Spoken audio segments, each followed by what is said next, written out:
Hi, I'm Rachel Maslach, and I'm a junior setter from Berlin Center, Ohio.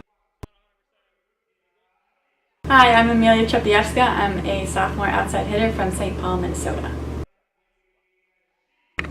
I'm Christina Elliott. I'm a junior setter from Camas, Washington. Hi, I'm Eileen Shee. I'm a junior outside hitter from San Francisco, California. Hi, I'm Ariana Casengol, and I'm a sophomore middle from Melbourne, Florida. Okay, well, hopefully those are all the problems we have. I'm Michaela Kianco. I'm a senior libero from Clearwater, Florida. Hi, I'm Sarah Doyle, a sophomore middle school. Hello and welcome to the Clark Athletic Center. We're going to get the national anthem right now, and then we'll be back with the opening serve here from Boston as we tip off today's tri-match.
Hello and welcome to beautiful Boston, Massachusetts on a sunny Friday afternoon as UMass Boston Volleyball looks for their first win in their home opener. The Beacons 12-1 in home openers over the past 13 seasons dating back to 2003, and they'll take on the University of Minnesota Morris Cougars, sporting the gold familiar with the Division I University of Minnesota team, but they are the Cougars instead of the Gophers, a team that's coming off a very successful season, making their fourth consecutive UMAC tournament title championship appearance, falling just short for the fourth consecutive season against the University of Northwestern Minnesota, who made it all the way to the Final Four, the first team in UMAC history to have ever accomplished that feat.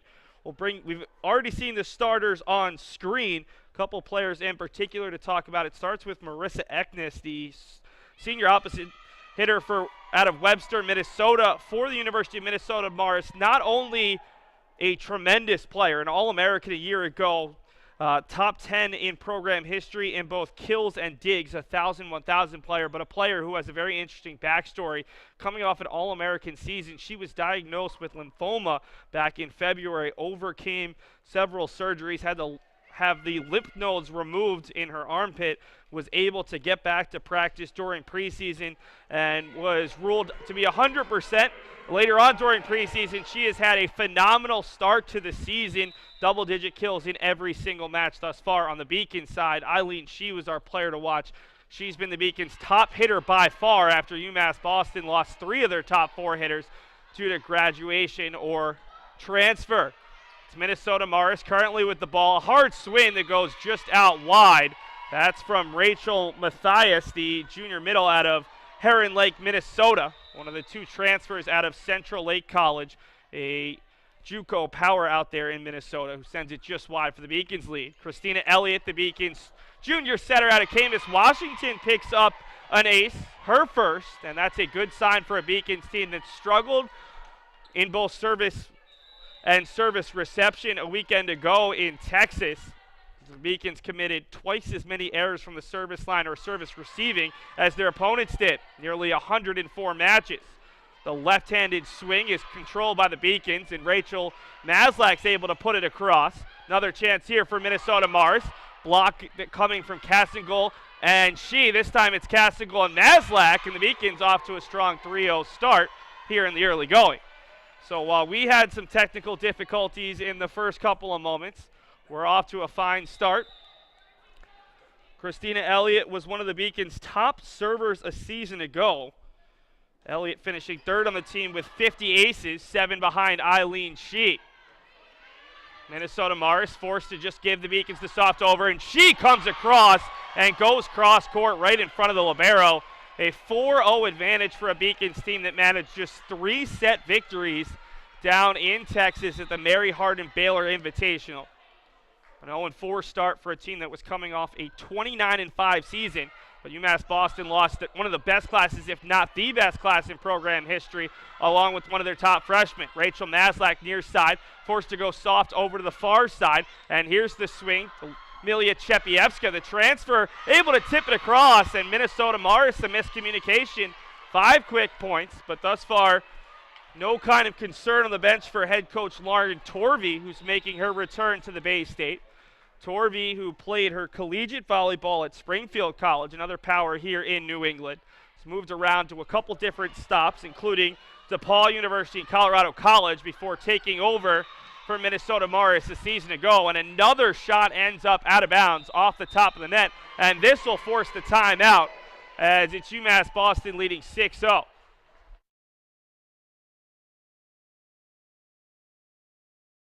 So while we've got a moment right now, we'll take a look at some of the things we wanted to get to in our pregame, and we'll start with the all-time series. This is just the second time these two teams have met.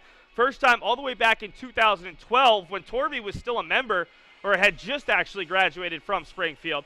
The Beacons earned a 3-2 win, their first of the season. They're hoping to recreate that magic today, and it was Shannon Thompson, a former All-American, and in fact an assistant coach up until last year with the Beacons. 20 kills and 11 digs as the Beacons were able to pull that one out in 5 sets.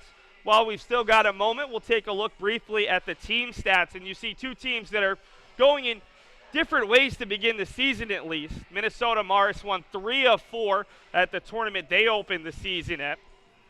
Minnesota Morris was at the St. Mary's tournament in Minnesota before losing their home opener this week in 5 sets to Bethel University. Hitting-wise, Minnesota Morris has been a lot more effective, but they've also picked it up defensively as well. The one place the Beacons might have the edge is the service line, as Christina Elliott, who started this match from the service line, is still out there. UMass Boston with a 6-0 run in the black unis, going from left to right on your computer screen. My name is Seth Dorensky, bringing you the action of this, the Beacons' home opener. Elliott, another strong service, handled on the back line.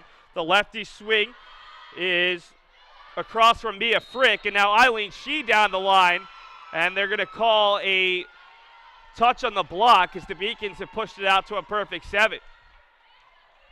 Out there for the Beacons to start, Elliott, Maslach, Shee, along with a couple new faces, Cassingol, Chepievska, and the new starting libero, that's Michaela Kianko, who played behind former Minnesota libero Elizabeth Glavin, a 3-time All-American. Minnesota Morris finally on the board. A nice job by the sophomore setter, Lane Herman, to push that one across on 2 and get the Cougars on the board. We'll see Sierra Nori just off the bench. She'll serve first for Minnesota Morris. Elliott goes backwards for Chepievska, but a strong control from the libero Rietsma. Eileen Shee able to bring it back into play, and the soft over from Elliott. The set backside, strong swing, but the South Dakota University transfer, Chepievska's there, and Eileen Shee just a bit too strong cross court. Back-to-back points for the Cougars, and it's 7-2. Sierra Nori is the other transfer out of Central Lakes Community College, team that made it all the way to the Final Four a year ago at the NJCAA Division II level. There's another strong swing, Michaela Kianko there. Set to the back line. Chepievska is blocked down on the Beacon side, and it's 3 in a row for the visitors.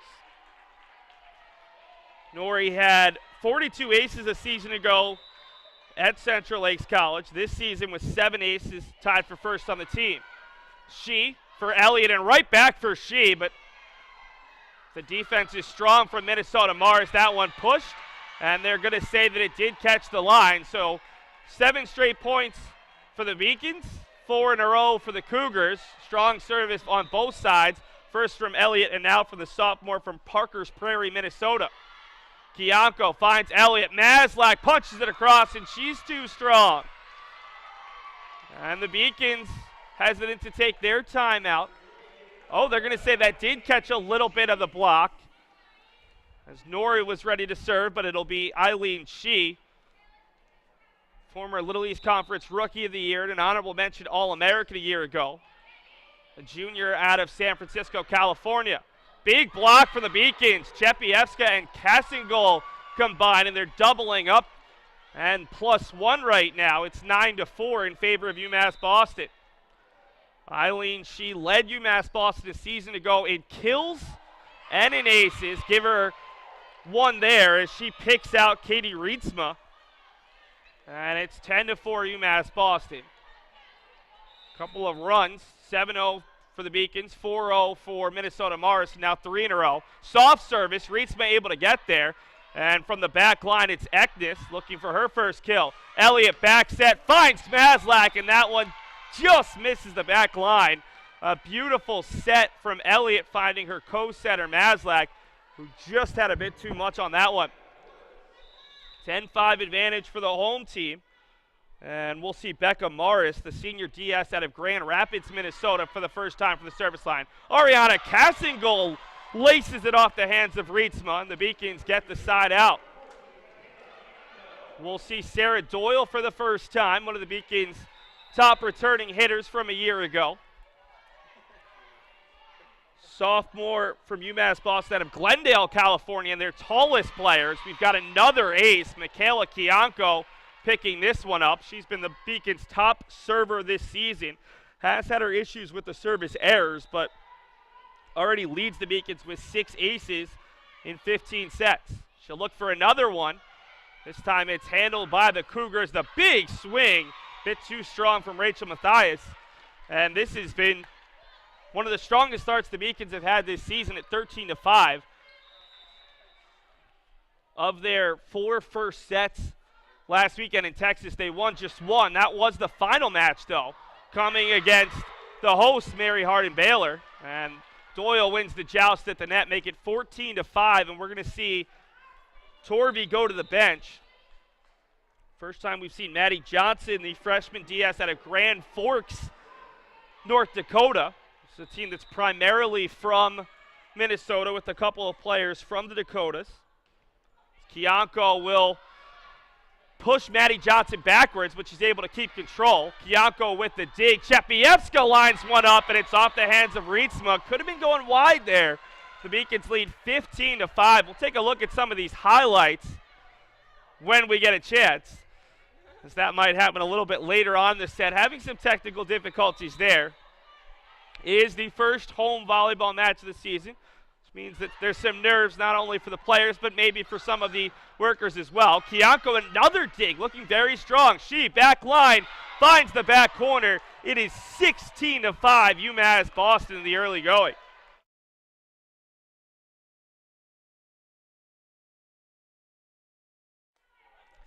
Kianko has been out there for a while. She took over when it was 9-5. It's the second service run for the Beacons that's run 7 points or longer.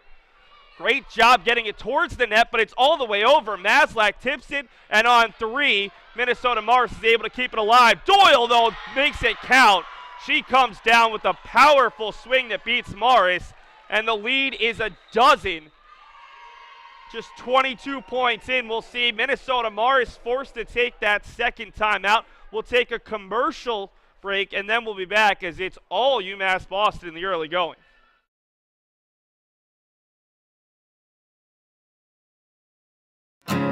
Psychology is about understanding the individual and understanding the mind. The main reason why I want to combine psychology and business degrees is because I want to understand the business decisions that are made.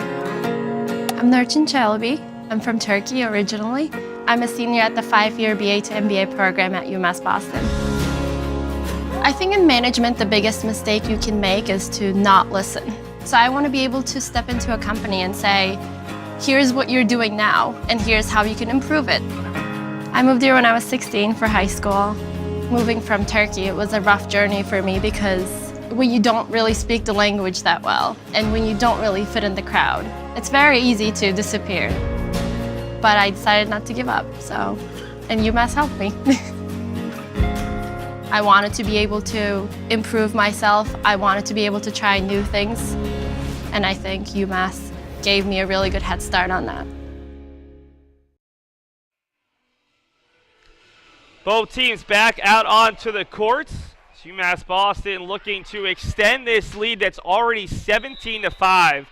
Beacons looking for that 13th win in the past 14 years in home openers. Their lone loss back in 2015 to a nationally ranked team. That was number 3, Christopher Newport.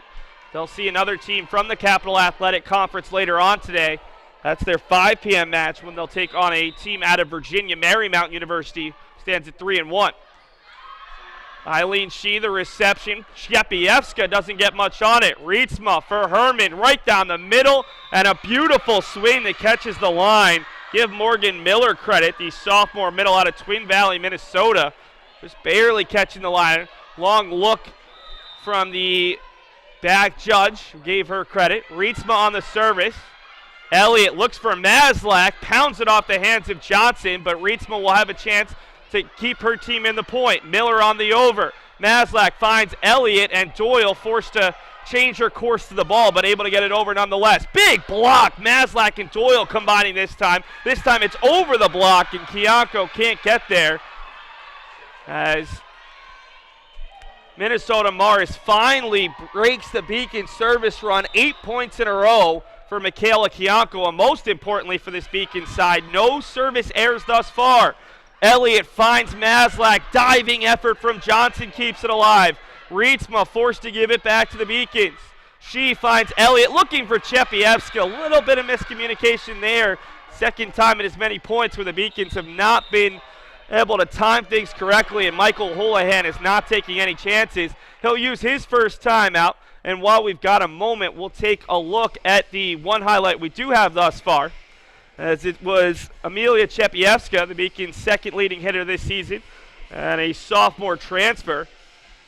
As Szczepiewska, we've got a second highlight as well, I'm being told. Kianko finds Elliott, and there's Szczepiewska, the hard right swing going to the back corner. And the second look is one of the Beacon's several blocks. They've been very good at the block early on, and that was the combination of Doyle and Maslach. Beacons have had a very strong first set, and while we've still got about 30 seconds left, we'll take a look at the season leaders coming into today's match. For UMass Boston, it's been a combination of their returners. Eileen Shee, the junior, Christina Elliott, a junior as well, Michaela Kianko, one of their seniors, and Sarah Doyle. On the other side, Marissa Eknes, the returning honorable mention All-American, has had a phenomenal season, along with a couple of their other seniors. See Rietsma, the senior libero. And then Morgan Miller's had a very strong sophomore season, second team all-conference as a freshman, and she's picked up her play, especially in the blocks category. It will be Katie Rietsma, first team all-conference player each of the past 2 seasons, on the service. She from the back line, and it's a solo block from who else? Morgan Miller.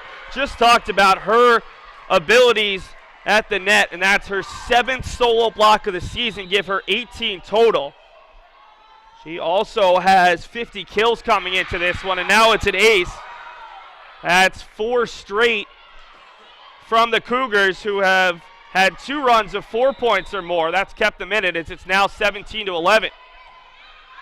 She, for Elliott, leaves it off for Maslach. Good swing, but quick hands from Morris keeps it alive. Morris gets it back. Soft little touch. Where will Elliott go? She looks for Doyle, and a line drive laser just inside the back line. Gets the Beacons the side out. Laura Roman Castro will check in for the Beacons. Christina Elliott will take a seat, so Rachel Maslach moves to the back line, and she'll be the Beacons setter here with Elliott on the bench. Herman finding the strong look from Miller, but Kianko makes another play. She, with her balance, taking her backwards, and that's a great look the second time today. Herman's got over on 2. Lane, the sophomore out of Brownton, Minnesota.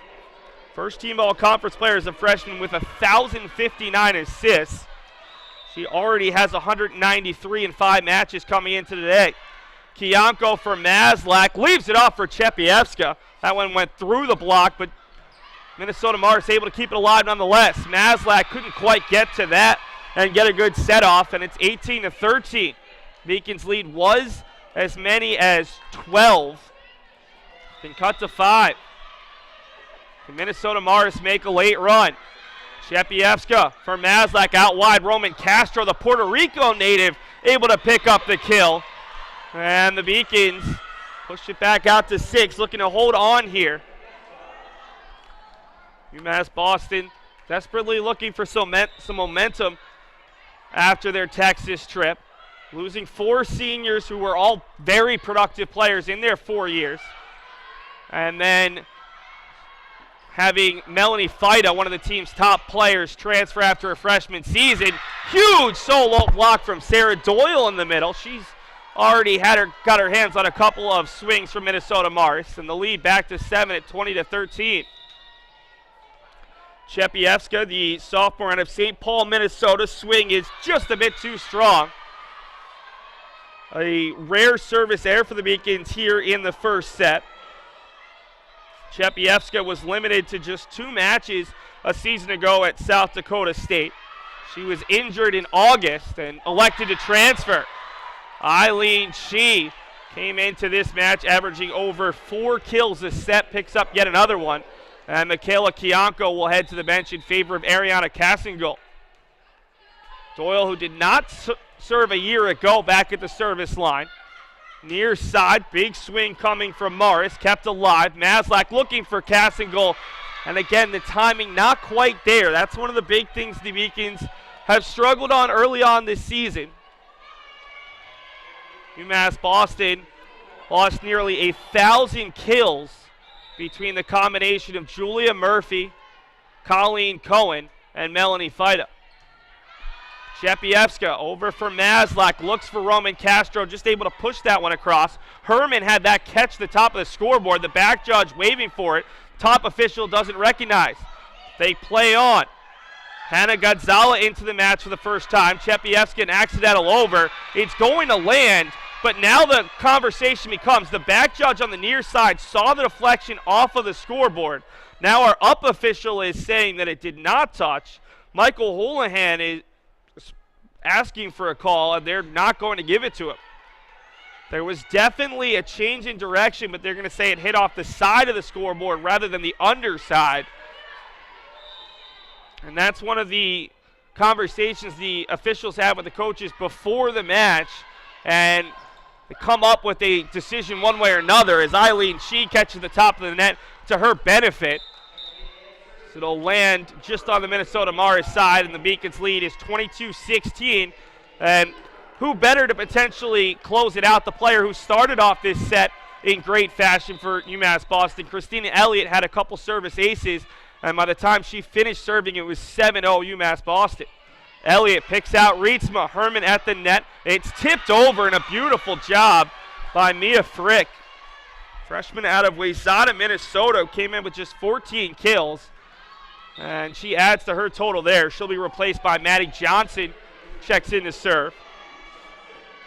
Johnson was an all-conference volleyball player and an all-state tennis player at Red River High School in Grand Forks, North Dakota.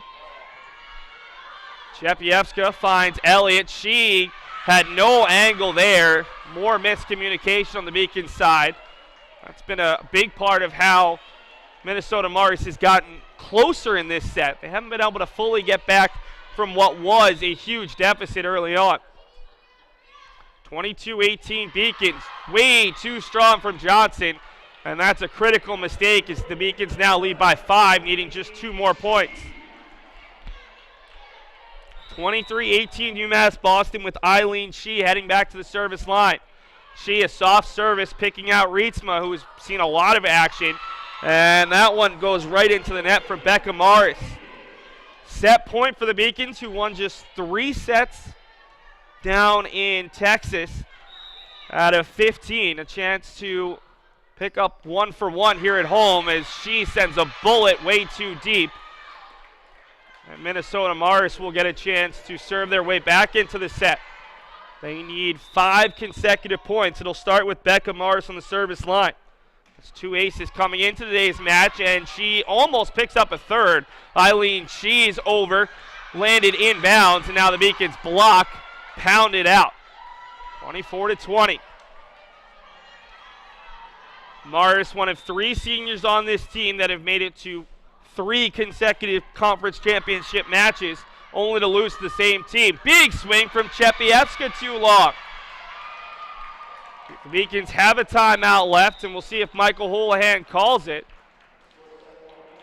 Oh, they're going to say it was a tip, as the only person who recognized it up top was Anthony Searles, our producer today.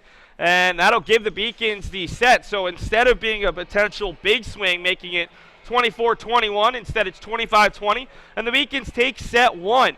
We'll take a commercial break, be back with some of the highlights from that first set and the stats as UMass Boston leads 1-0 over the visiting Minnesota Morris Cougars.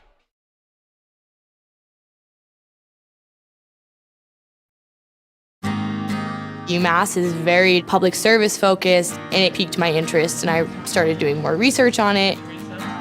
I'm very focused on what can I do to make the world around me a better place. My name is Lydia Grasso. I'm a junior at UMass Boston studying sociology and minoring in human rights. Because I won the Chancellor Scholarship at UMass, it allowed me to go to Cambodia. I was working at the Sihanouk Hospital Center of Hope. I was in the place of something horrible that had happened. I could either go home and kind of forget about that experience and kind of block it out, or I could do something so that things like that never happened again. UMass provides me with opportunities that I wouldn't get anywhere else and gives me a global perspective in a public setting. I definitely transformed at UMass.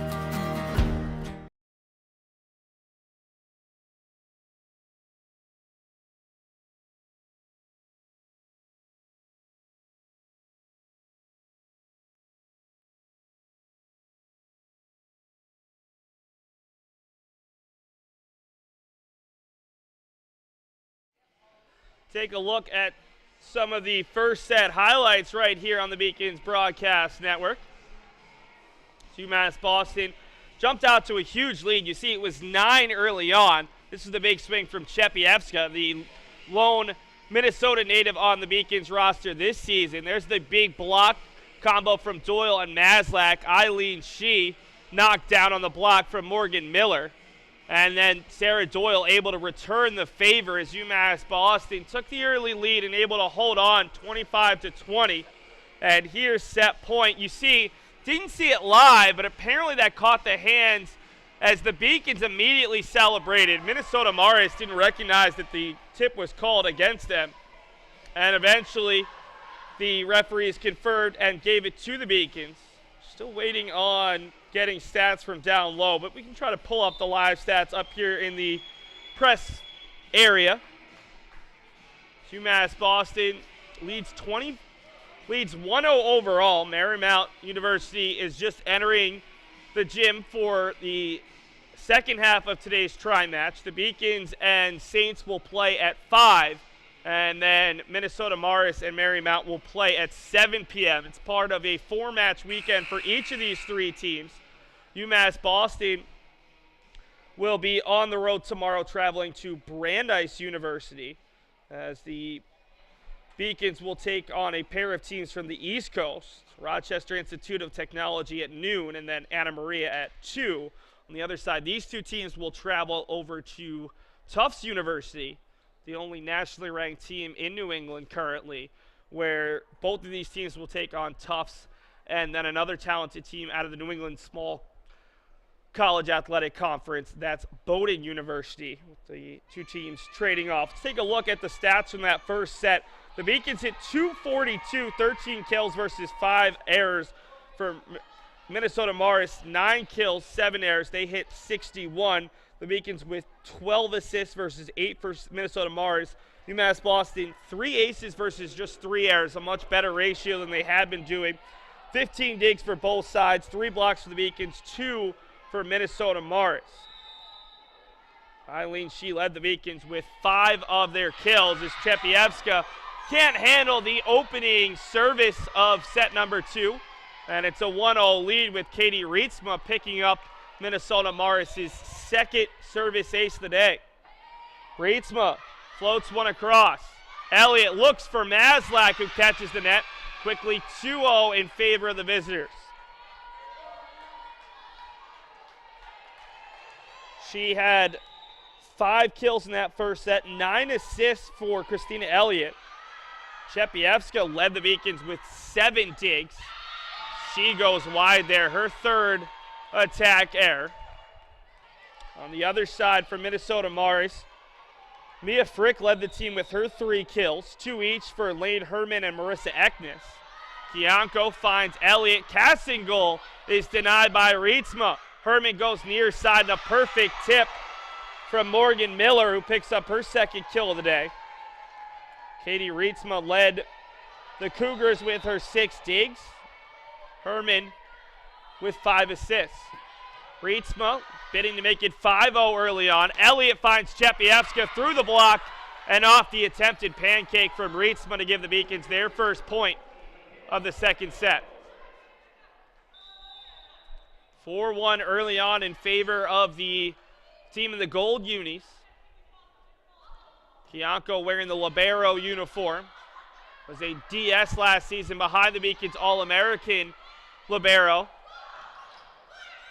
Kept alive, Rietzma, the set all the way across, finding Eknes. Elliott for Maslach, much better set this time, but Rietzma's there nonetheless. Herman looking for her 3rd kill. This time she's a bit too strong. And it'll give the Beacons their 2nd straight point. UMass Boston's big issue a week ago was their service and their serve receive. In that first set, 3 errors on their service and just 1 on their serve receive. A much better ratio there as the Beacons give up a soft tap, and it's 5-2 Minnesota Morris with Lane Herman heading to the service line.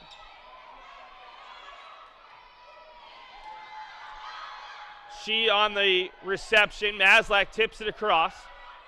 Herman will go inside for Miller. Diving effort from Elliott, but unable to keep it inbounds, and it's now 6-2.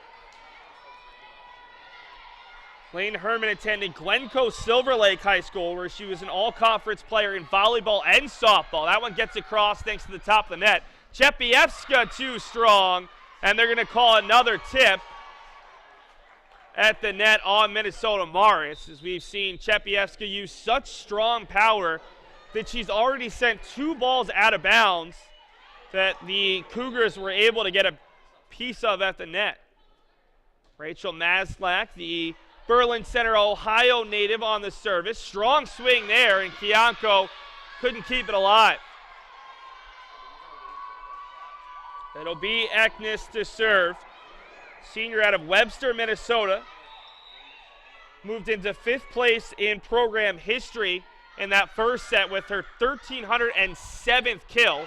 Easy block there, combo of Miller and Frick, knocking down the shot from Laura Roman Castro, and it is 8-3 Minnesota Morris. We'll see the Beacons use their first timeout, and we'll take a timeout along with the teams. UMass Boston leads 1-0 overall, but trails early on in set 2. Paris changed my life, and I got there through UMass. Those very specific seminal moments in Paris, the subway. A man in a tuxedo walked in, and a woman in a long gown, and it was stunning. It all hit me. It was like a lightning bolt. There was this world of beauty and style that I wanted to be a part of. That was the beginning of the journey. And that all came through the University of Massachusetts. And that was really a key moment for me. That's one of those moments you never forget.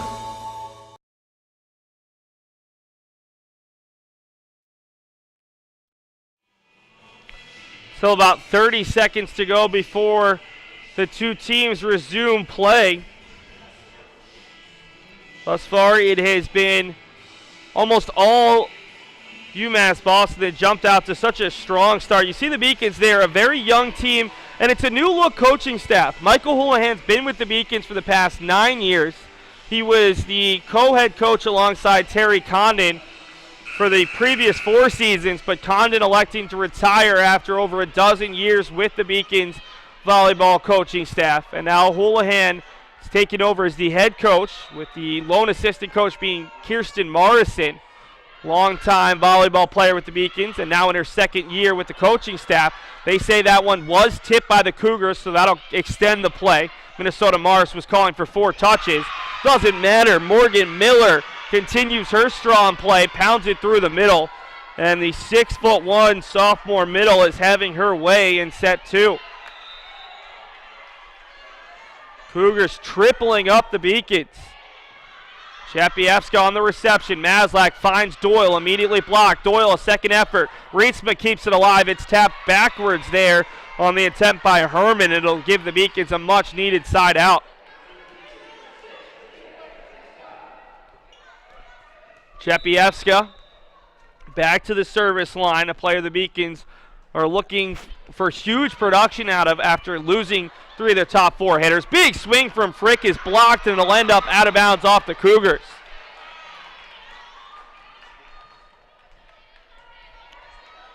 Chapievska in her first 15 sets, 33 kills, hit 253 down in Texas.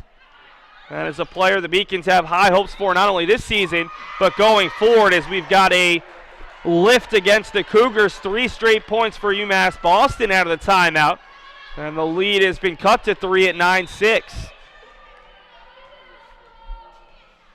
Amelia had her best match in the final match down in Texas. 9 kills, hit 429, and a 4-set loss to Mary Hardin Baylor. Maslach near side first. She is blocked, and it falls in between Chapievska and Kianko. Mia Frick involved in that block for the Cougars. Push their lead back to 4. And we'll see Morgan Miller back to the service line. Attended Ada Borup High School. And she was a very big player for the team a year ago. She down line, caught the line and a bit of the block as well. Getting the Beacons the side out, and we'll see Kianko head to the bench with Ariana Cassingle, the sophomore out of Melbourne, Florida, checking back in. Here's Sarah Doyle, who was amongst the Beacons' top hitters and blockers as a freshman. And the Beacons thought they had the point, but they're going to say it caught a little bit of the block, and it'll send the point the other way. 11 to 7, in favor of the visitors here in set 2. Beacons took the first set by a 25-20 score. That service too strong, coming from Sierra Nori, who had a good service run early in set number 1. And the Beacons will bring out one of their top servers, Christina Elliott. So with Elliott out on the court, that'll push Rachel Maslach into an outside hitter role, as Elliott well short on that service. And the Beacons match 1 service error with one of their own. Gives Becca Morris a chance.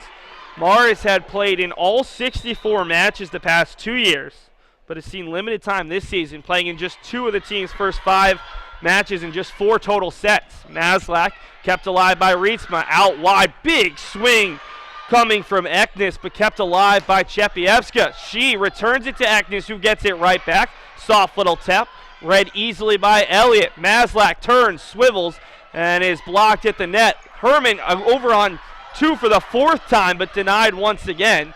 It's yet to be successful here in set 2. Eknes pounds it, and they're going to say it did catch line. That one was very close, right in front of the Beacons bench. Marissa Eknes is that player to watch for this Minnesota Morris team. 3-time All-Conference player, an honorable mention All-American as a junior. And she's a feel-good story, too. Player who's had to battle with cancer during this past offseason. Fortunately, she's cancer-free, but she'll have continued tests throughout the next couple of months just to make sure it doesn't reoccur, as there's a pancake attempt from Kianko, but unable to keep it alive. 5-point advantage for the Cougars with their shorthanded senior libero out of Sauk Center, Minnesota, coming out to serve. And just as I say shorthanded, she gives up the service error. So that's the anti-broadcasting curse.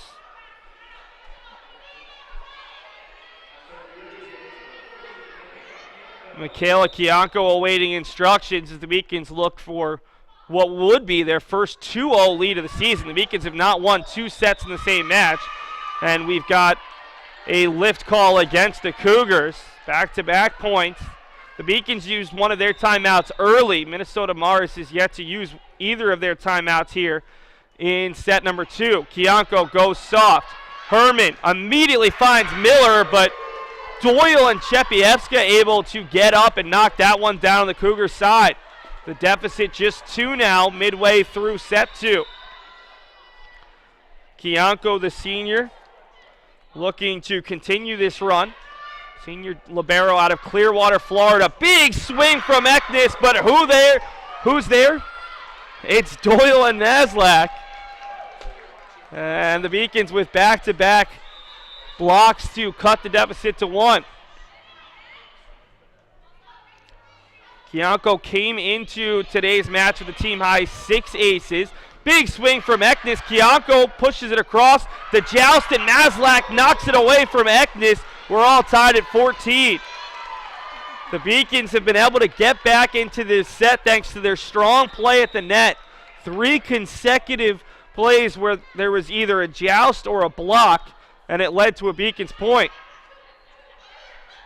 Herman, the soft hit from Miller. Kianko gets there but pushes it out of bounds.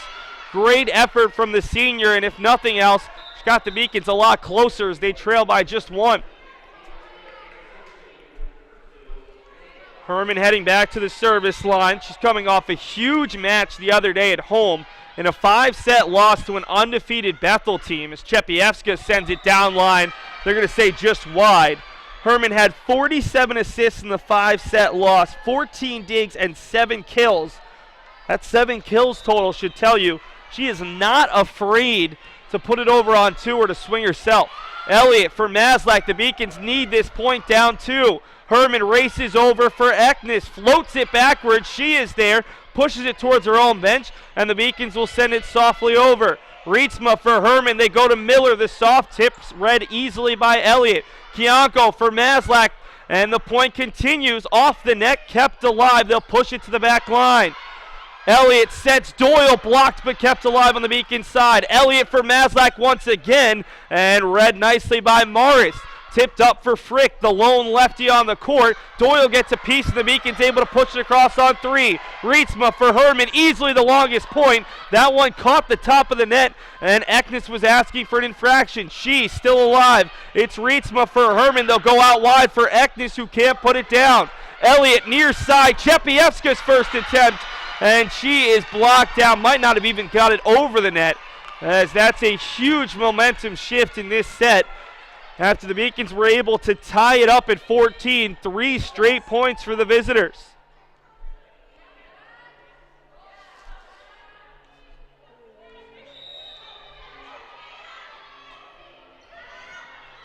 Deep service finds Chepievska, and Maslach just barely able to readjust to get that one across. Eknes wants it again, the tip. Elliott, Kianko setting the back line for She, who readjusts and pushes it deep. Eknes forced to tip it over once again. Elliott for Maslach, who's blocked but kept alive there by Elliott with the quick hand. Soft little touch, and it's just soft enough as the Beacons get a huge side out. They'll go to the bench, and for some new faces out there, Laura Roman Castro hasn't seen much time here in today's match, and for the first time at home, it'll be the Beacons' third setter, the freshman Carson Kaminsk. Freshman setter out of Westerville, Ohio, out there to serve. She has 2 aces on the year along with 2 errors and nearly picks up the ace there, pushing Becca Morris out of bounds. It's Eknes who's blocked and then able to keep it alive on her knees. Miscommunication between Frick and Morris leads to a Beacons point, and UMass Boston has closed the gap to within 1.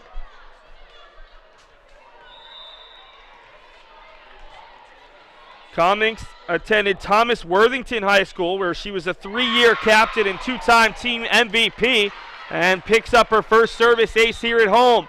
We're all tied at 17. The Beacons have had 3 consecutive points go their way, and we'll see Minnesota Morris use that first time out. Folks, we'll take a brief break and stay with us for the conclusion of set number 2. UMass is very public service focused, and it piqued my interest, and I started doing more research on it.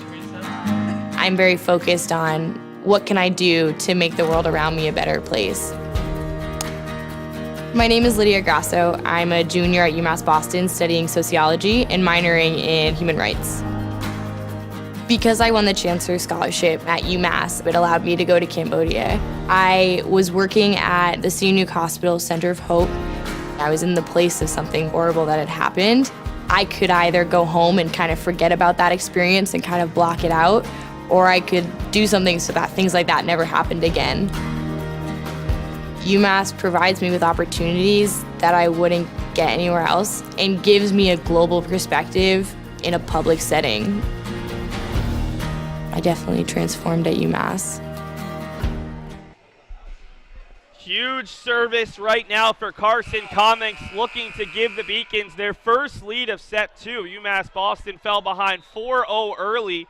They cut it back into it and tied it at 14, immediately gave up 3 straight points, and have now tied it at 17 once again. Great swing from Eknes.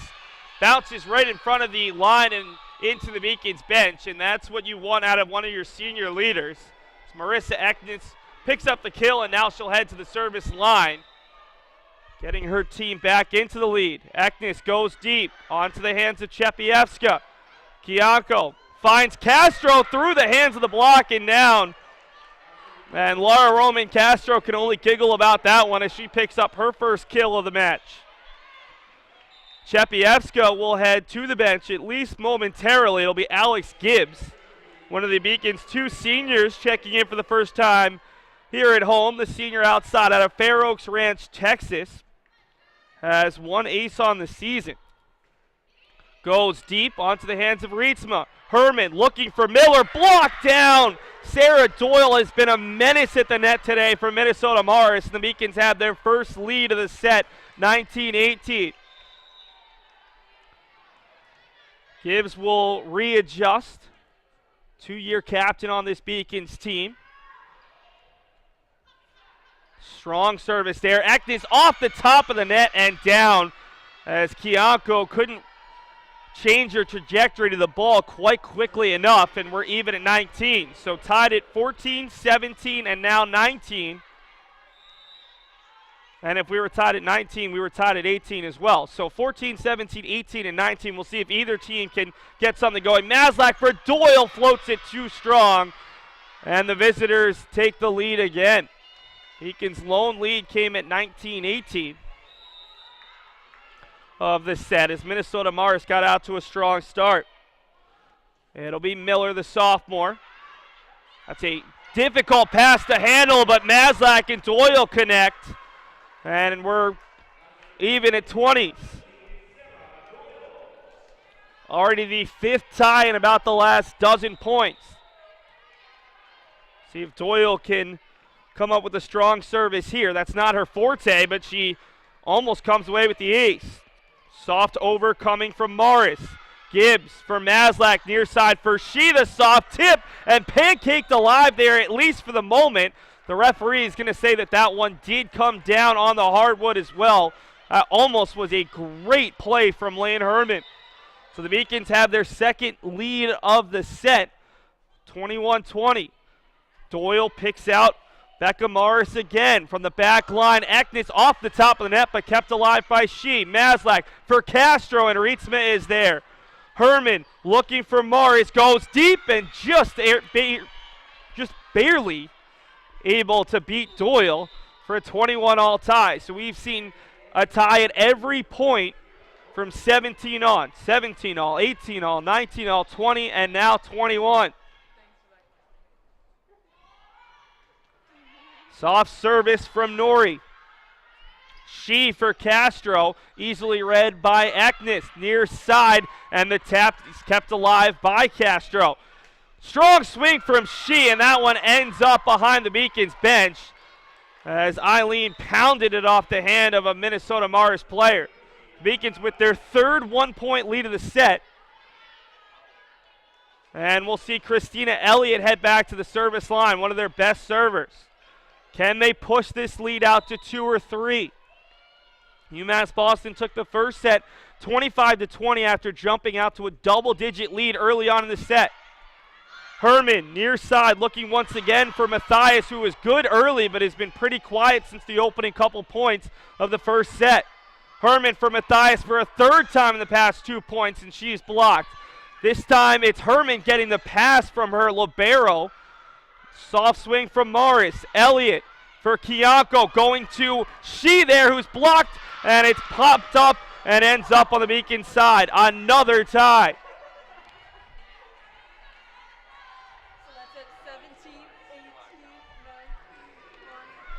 If you're just tuning in, we've had quite a few of them over the past couple of points. Gibbs can't handle the service, and it's 23-22 in favor of the visitors, and that'll force the Beacons to use their second timeout of the set. Well, UMass Boston desperately hoping for a side out of their own. Minnesota Morris looking for the first 2-point advantage for either team since it was 14-12. We'll take a stoppage and then be back with the conclusion of set 2 right here in the Beacons Broadcast Network.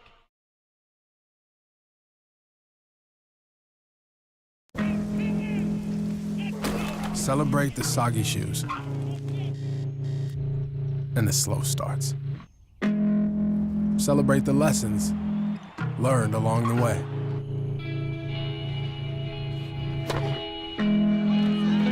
These are the wins. Not the shiny, nail-biting kind. These are the last a lifetime kind.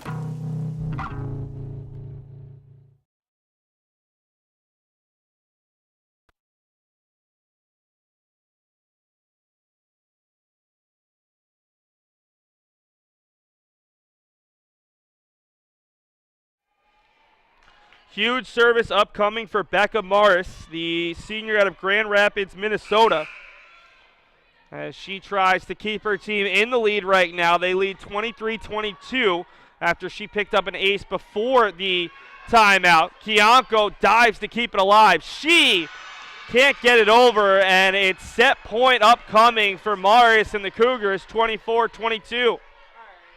The Beacons worked so hard to get back into this set, tying it multiple times, but now they're down to their last point, and it's over.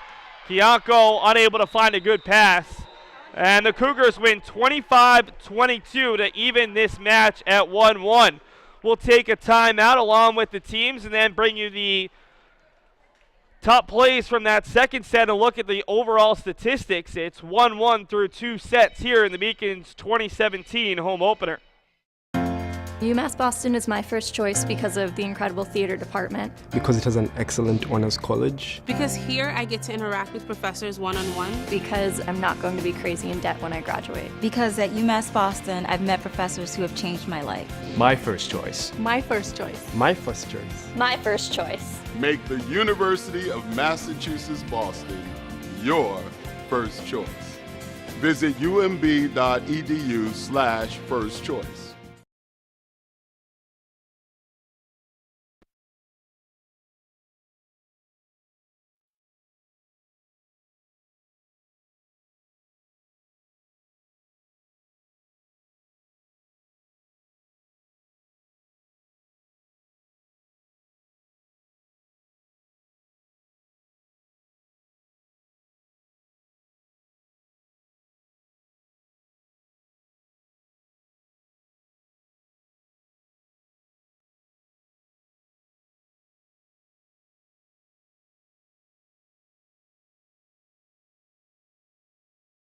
Blocked and Arden Baylor. Maslach near side first. She is blocked and it falls in between Chepievska and Kiyanko. Timeouts here in set number 2. Kiyanko goes soft. Herman immediately finds Miller, but Doyle Eknes forced to tip it over once again. Elliott for Maslach, who's blocked but kept alive there by Elliott with the quick hand. Soft little touch, and it's just soft enough. As Cummings attended Thomas Worthington High School, where she was a 3-year captain and 2-time team season. Goes deep onto the hands of Rietsma. Herman looking for Miller, blocked down. It'll be Miller, the sophomore. That's a difficult pass to handle, but Maslach and Doyle connect.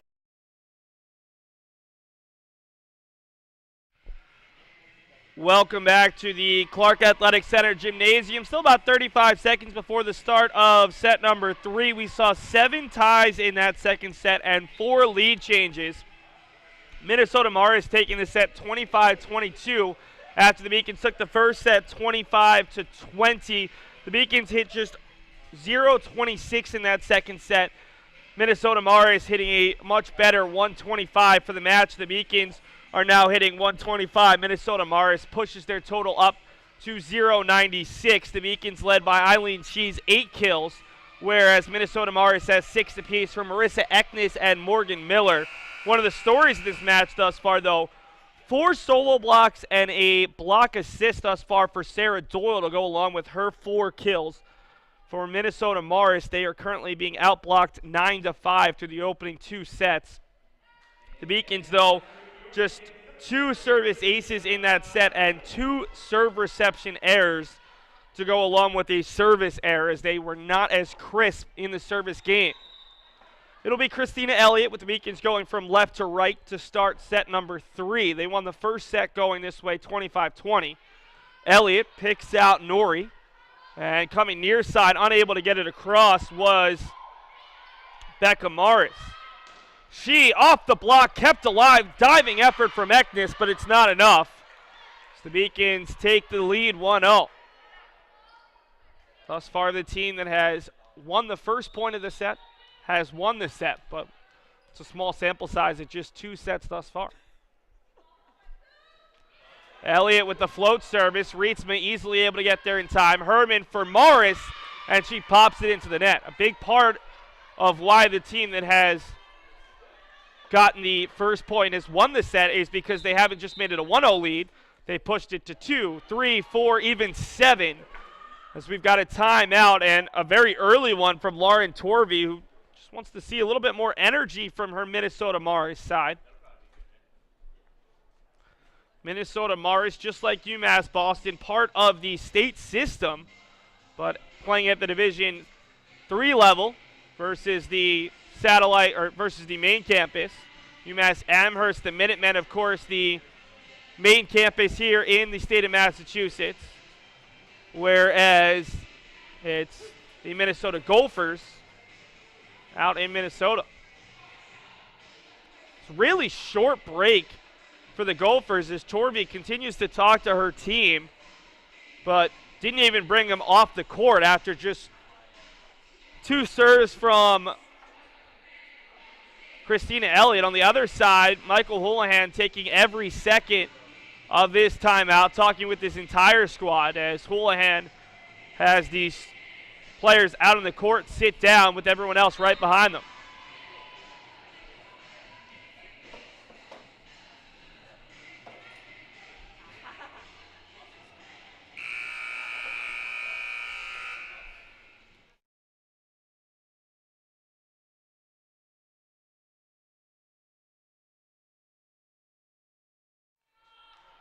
Elliott ready to serve.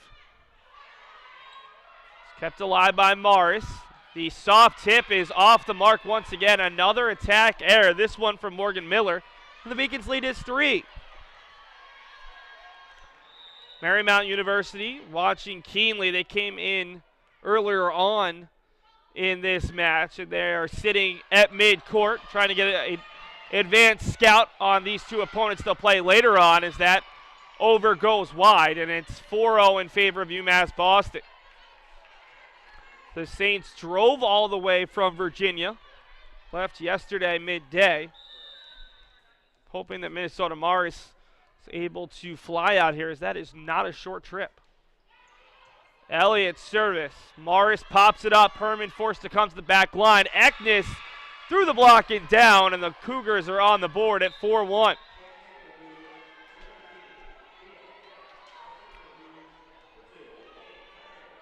Lane Herman will head back to the service line.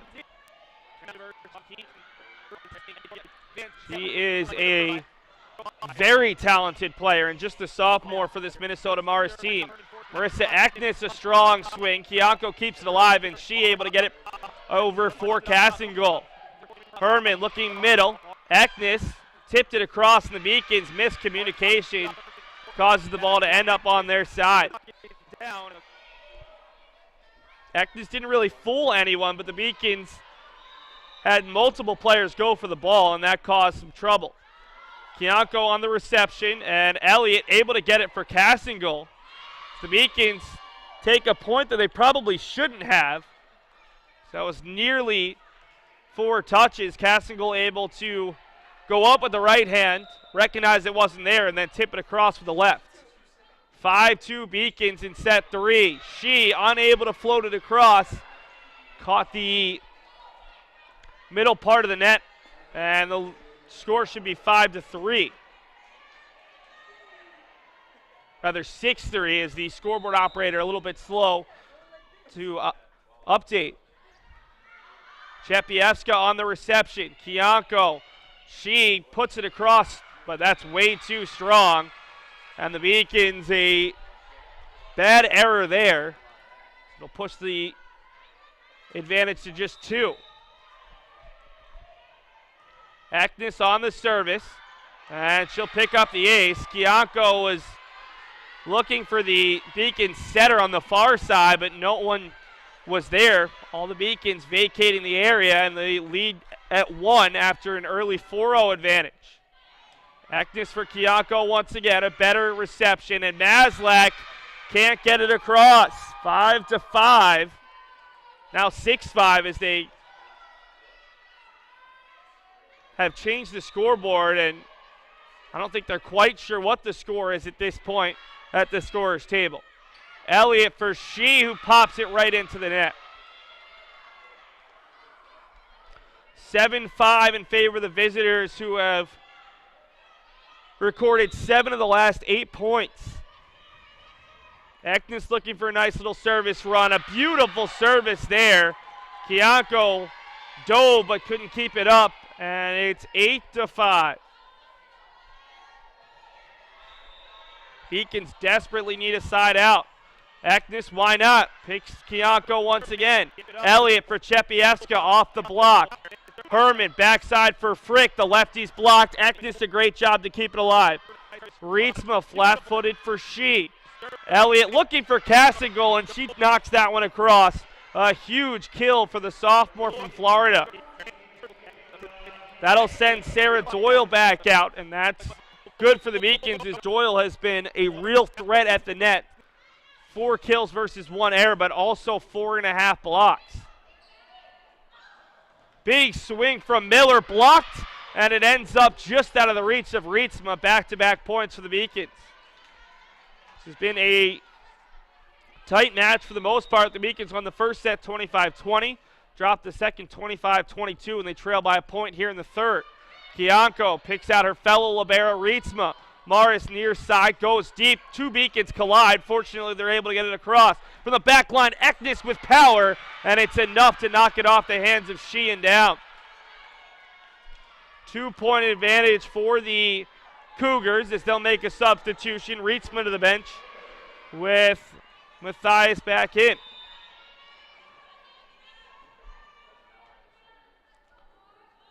Morgan Miller's serve off of She, and more miscommunication. That has been an early season issue for the Beacons. That time it was Elliott diving to make the play when Maslach was right there. And that's one on tape. The Beacons are going to go back and see some of the silly mistakes that they've been making in this one. Maslach for Elliott, right back, off the block and down, and this time it's the Cougars with a little bit of miscommunication. Herman and Miller both there, but neither took charge. Rietsma replaces Miller, and the Beacons will go with Maslach from the service line. Rachel came in as a setter midway through her sophomore year, added hitting to her repertoire, and she's playing all the way around as a junior. Perfect placement from Mia Frick, finding the back corner to push the lead back to 3. Frick will take a seat, and it's Sierra Nori back into the match. She's primarily just been a server in this one. Sophomore out of Parkers Prairie, Minnesota. Chepievska off the net. Stays alive. Herman for the big middle. Matthias, who's blocked by Doyle. Kept alive, though. She for Maslach. Tipped by Doyle on a diving effort from Herman. Maslach finds She on the back line. Popped up. There's a strong swing from Morris, and it's down on the Minnesota Morris side.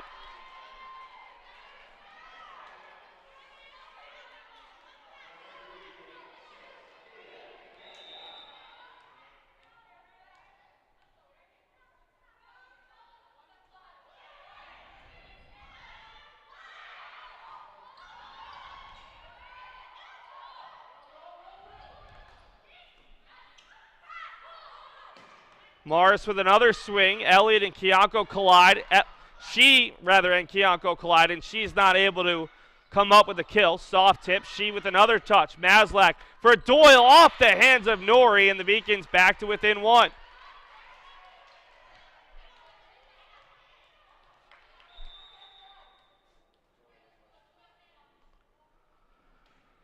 Chepievska, a flat service that's just out of bounds, and the lead back to 2.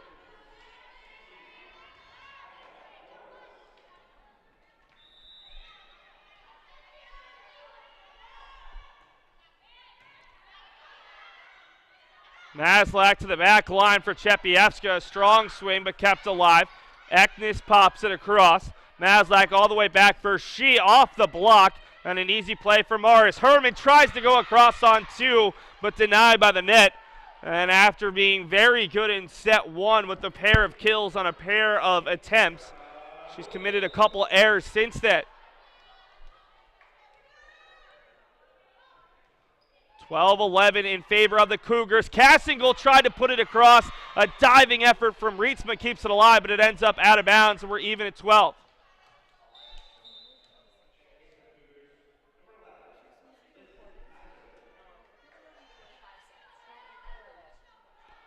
Doyle waiting to serve as she pops it off the top of her head, something that apparently she's quite good at. Sarah with a long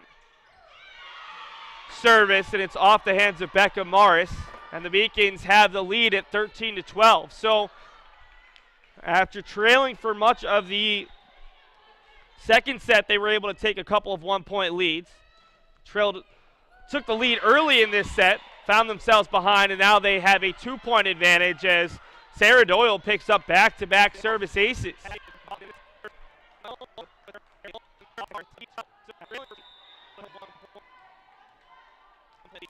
Doyle came into today, tied for second on the team with 4 aces, but picks up the service error. So she gives the Beacons the lead back at 14-13.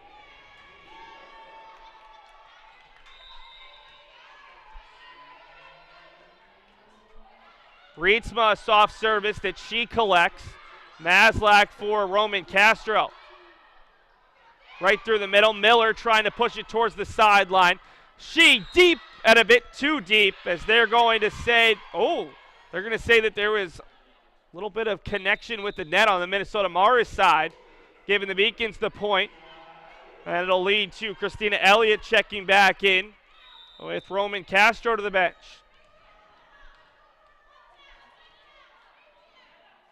Huge spot in this match. 15-13, the Beacons lead. Herman for Miller. Soft tip, and again, the Beacons, 2 players in the vicinity and unable to handle it. This Beacons team picked first in the Little East Conference. They have a lot of confidence in themselves, but right now, see why they're 0-4. They're just making a few too many mistakes against some talented teams as we're back even at 15 all.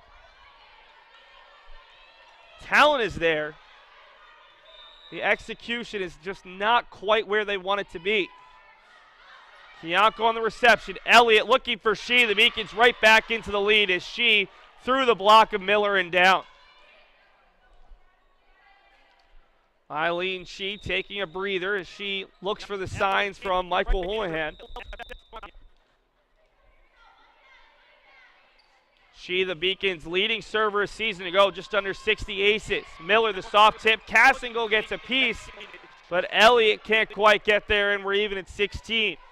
There were 0 ties in that first set. We had 7 of them all coming late in set number 2. Got a couple more here in the third set. Kiyanko on the reception. Elliott for Chepieska off the block, popped up by Kiyanko. It'll end up out of bounds, and it's 17-16 Minnesota Morris. This match is destined to go at least 4. Both of these teams hoping that's where it'll end as they're in for a busy weekend of volleyball. Both teams playing 4 matches in less than 48 hours. Service error gives the Beacons the point right back, and we're even at 17. Kiyanko not even close as she barely got any of that one. And it's 18-17 in favor of the visitors. We've seen a number of service errors in the last 5 to 6 points.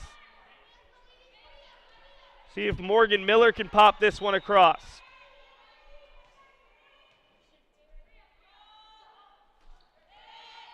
Miller finds the hands of Shee. Elliott for Doyle. She's been so good today, but Eknes able to pop it across on 2. Doyle gets a second chance, and this one falls. Took a little bit of the block, and that caused both Miller and Eknes to have to try to readjust their path, unable to get there. Beacons will bring out Carson Commons for the second time today. And Commons will be the setter right now with both Maslach and Elliott taking a rare seat. Commons checking in alongside Laura Roman Castro out there with Sarah Doyle, Amelia Chepieska, Michaela Kiyanko, and Eileen Shee, and Carson Commons immediately with the service error, and that's all she wrote for Carson, at least for the moment. She'll be replaced by Rachel Maslach. Mia Frick takes a seat with, looks like Lizzie Kaiser coming on to serve for her. Maslach looking for Chepieska off the block, and that's just enough. Another tie at 19-all. And the substitution pattern continues. Alex Gibbs replaces Chepieska. We saw this same substitution in set 2 as Gibbs came on for Chepieska to serve and then playing a little bit of back line. Amelia's had a very nice home debut here as a Beacon. Sophomore transfer out of Division I South Dakota State. Chepieska having a bit of a conversation with Michael Houlihan as that one caught the net that comes down in between the basketball courts. Kept alive, but it ends up being 4 touches, and it's 20-19 Beacons.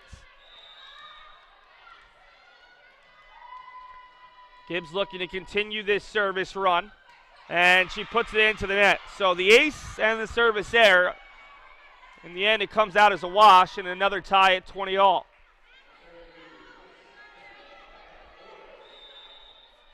Becca Morris, one of the other seniors in today's match. Only 5 on the 2 combined rosters on the service line. Morris pops that one up. Might have been going long.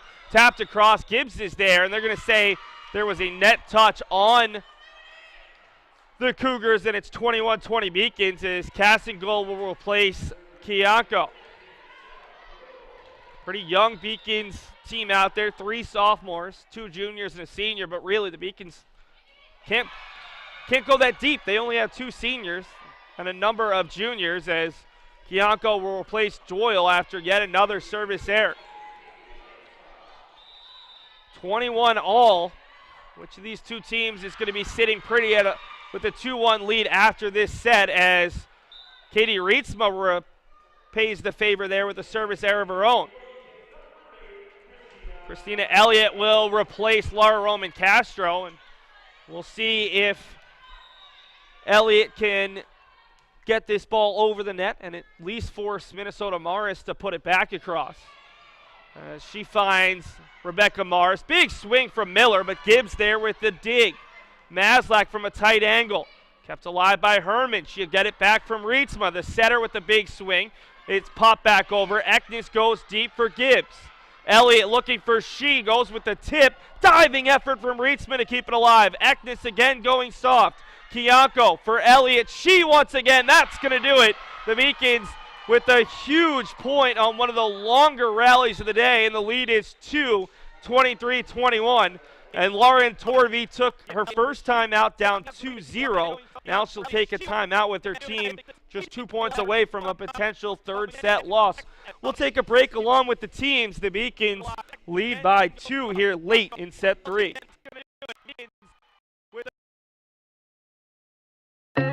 What do we mean when we say UMass is here for a reason? We mean that the 5-campus UMass system is the only public research university that the people of Massachusetts established to create better futures for themselves, but also for the Commonwealth of Massachusetts as a whole. It's a university that educates 73,000 students every day and graduates 17,000 graduates every year. We are the university that educates the workforce of Massachusetts. We're one of the state's 3 major academic research engines: research that saves and improves people's lives, and research that drives the innovation economy of Massachusetts. We provide services and economic opportunity to every region of the Commonwealth. The noted historian David McCullough once said that 2 great concepts, university and Massachusetts, come together in only one place, and we are very aware of how fortunate 23-21 UMass Boston. Some of the Beacons on their feet. The Cougars bench is chanting on their teammates. Herman for Eknes, and 2 Beacons collide, but keeping it alive is Kiyanko. And now she and Elliott both going for it, able to put it across. Herman for Miller. Blocked at the net, popped up by Maslach. She blocked, but kept alive. Elliott will go near side for Maslach, across and kept alive on the Cougars side. Eknes wants it. She's blocked. Rietzma popping it up. Eknes again. Kiyanko is there. Maslach a jumping effort. The Minnesota Morris asking for a lift there, and finally Marissa Eknes on her 3rd or 4th effort is able to put it down on the Beacon side to cut the deficit to 23-22. Lizzie Kaiser will take a seat with Mia Frick checking back in. Service onto the hands of Gibbs. Elliott looking for casting goal. Instead, it's over her head, and we're even at 23. Big service coming for Lane Herman. Her team just tied it. Can she keep it going? Gibbs for Maslach, and Gibbs is going to have to push it across. Rietzma's there. Herman setting up for Frick. The lefty finds the back corner. And Minnesota Morris with 3 straight points. And now they have set point with the chance to go ahead 2-1. And the Beacons will use their timeout. See if it can lead to a similar run for the Beacons, who need 3 straight points to take the set. We'll take our final timeout of set 3. It's Minnesota Morris 24, UMass Boston 23. UMass Boston is my first choice because of the incredible theater department. Because it has an excellent honors college. Because here I get to interact with professors one-on-one. Because I'm not going to be crazy in debt when I graduate. Because at UMass Boston, I've met professors who have changed my life. My first choice. My first choice. My first choice. My first choice. Make the University of Massachusetts Boston your first choice. Visit umb.edu/first choice.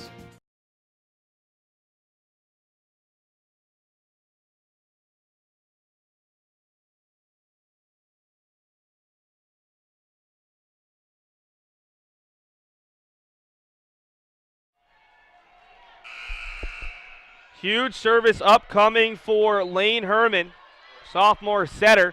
Their team just a point away from taking a 2-1 lead after dropping the first set. Gibbs is there. Kiyanko forced to give it over, and the Cougars a chance to set up their offense and win the set. And Eknes does. Marissa Eknes pounds it off of Michaela Kiyanko. And after the Beacons went into the final timeout for Minnesota Morris, leading 23-21. Minnesota Morris responds with 4 points in a row, and the Cougars lead 2-0 overall after taking the past two sets, 25-22 and now 25-23. We'll take a commercial break and bring you the highlights from set 3. Minnesota Morris leads 2-1 in the match. My name is Albie Daly. I'm from Able Park, New York. I'm a forward on the UMass Boston men's hockey team, and my current major is exercise and health sciences. Being a member of the men's hockey team is a tremendous honor, just because being able to play collegiate sport while pursuing my dreams of becoming a physical therapist and studying what I'd like to in school means a lot. My favorite memory as a member of the men's hockey team would probably be a big goal that I scored last year, the NCAA quarterfinals. ECAC's quarterfinals against University of New England. What a turn in momentum! Just because it was a big boost for both myself and our team moving forward. Perfect shot right there over the shoulder of the goaltender Drost. Frozen Fenway was just our outdoor game at Fenway Park, and it was a tremendous experience. I think both for me and the guys on the team, and the program as a whole. But we got to see the Red Sox locker room, which was an awesome experience, and just being at Fenway Park when you go to school in Boston is second to none, really, and that's what you look for, when you're trying to experience collegiate athletics, and it's a really cool thing to be a part of. Being a student athlete at UMass Boston is a tremendous honor, just because it gives you the chance to really focus on your studies in a great academic environment while pursuing what you want athletically. So it's a pretty powerful thing.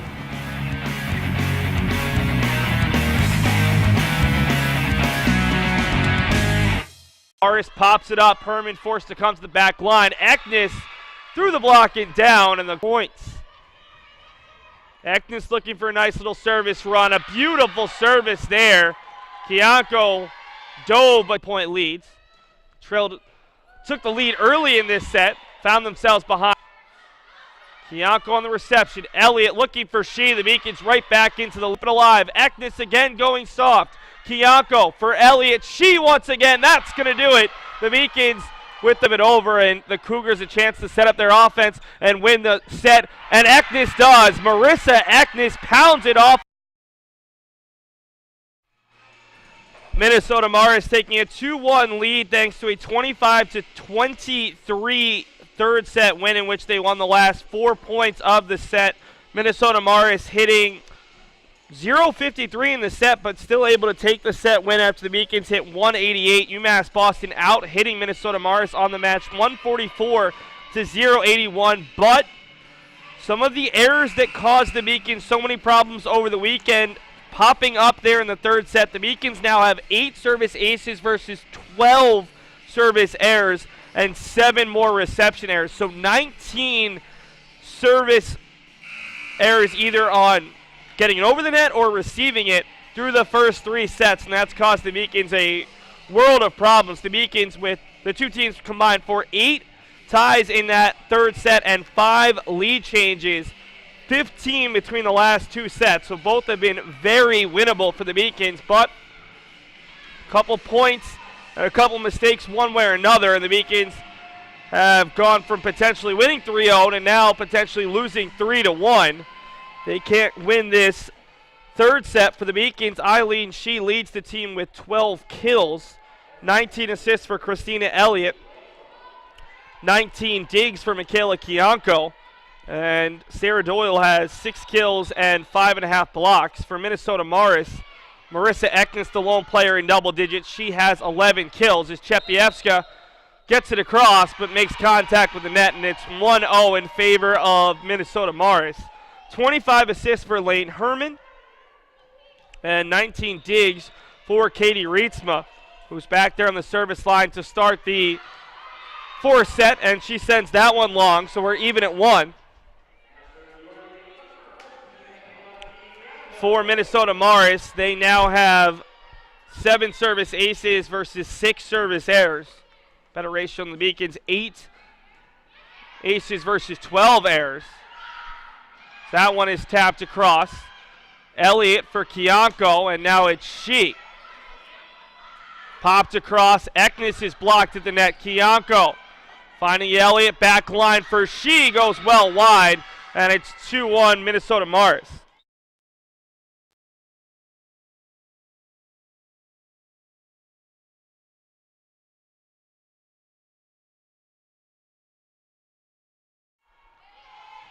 Service handled by Chepievska. Doyle and Kiyanko forced to give it back across. Herman looking for a huge swing from Eknes, who had the winning kill in set number 3. She tacks on another one.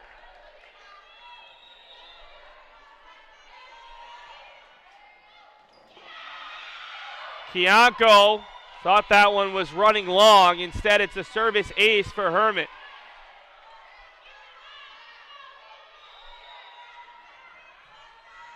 Herman goes deep again. This time Kiyanko will play it. Strong swing from Maslach, finds the back corner, and that's a big side out for the Beacons to cut it to 4-2.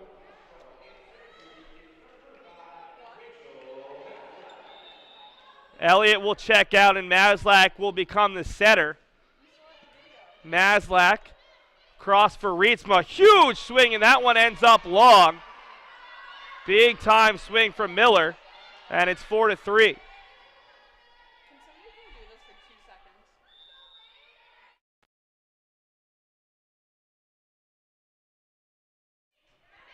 On the swing, Rietsma plays it, sent deep for Kiyanko. Maslach giving a bit of space. Roman Castro sends it to the far side. Picked up by Eknes. It's blocked but kept alive, and Eknes will get a second chance. She for Maslach. Doyle going across and puts it down. It's 4-all as the Beacons have won 3 straight points. Sarah Doyle has been a big-time player today for the Beacons. She's had to take on a much bigger role as a sophomore, and there's Rachel Maslach getting some home court or home net help. That one bounced off the top of the net and falls on the Cougars side. 5-4 Beacons.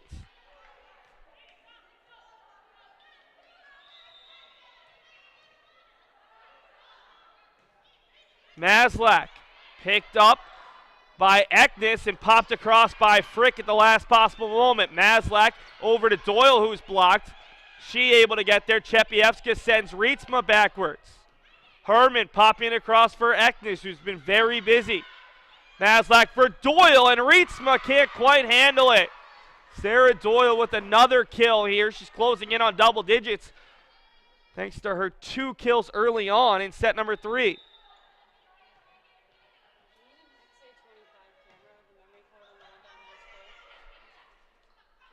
Popped up, and it's kept alive by She. Maslach for Roman Castro, and it's going to be a Cougars point.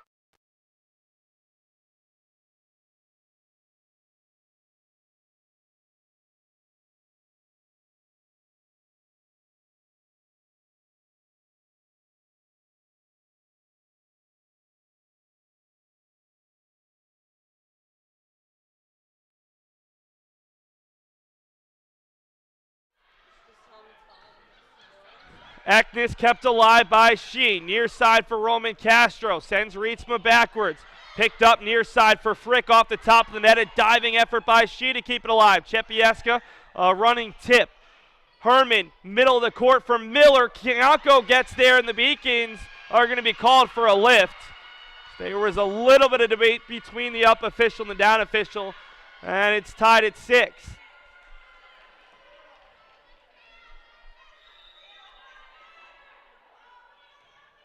Long service from Eknes, and it's way too deep, giving the Beacons the lead at 7-6.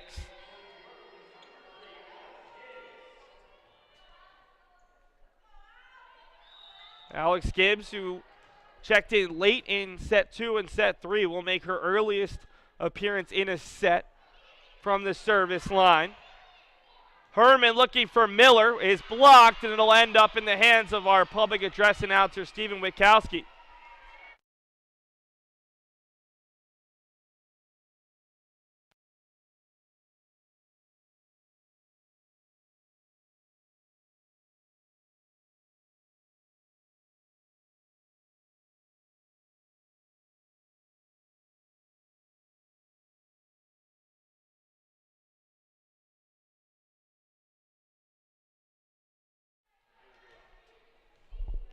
Sarah Doyle on the service line with the Beacons ahead by a point.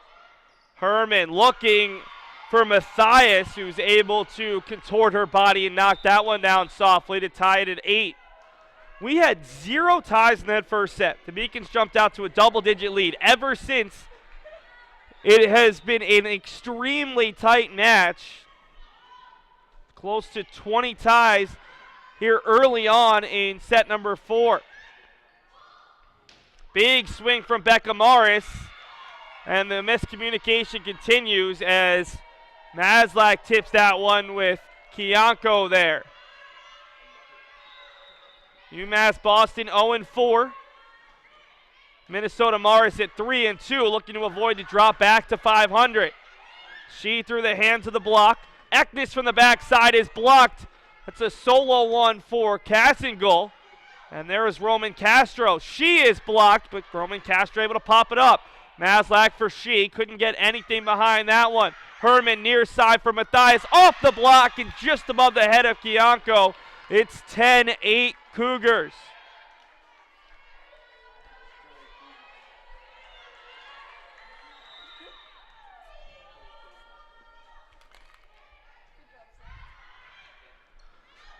Maslach for she again. Has to redirect her path on the set. Great swing from Eknes and a better dig from Kiyanko. Popped across, big swing from Matthias, and again Kiyanko forced to try to keep it alive, unable to do so that time as Gibbs went hard after the ball and couldn't quite get there. 3 straight points for the visitors as they look to close this match out in 4.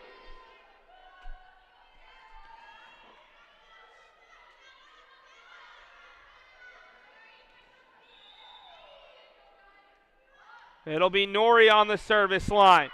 Kiyanko has been one of the intended targets all night long, and Cassingle sends that one wide down the line, forcing a Beacons timeout.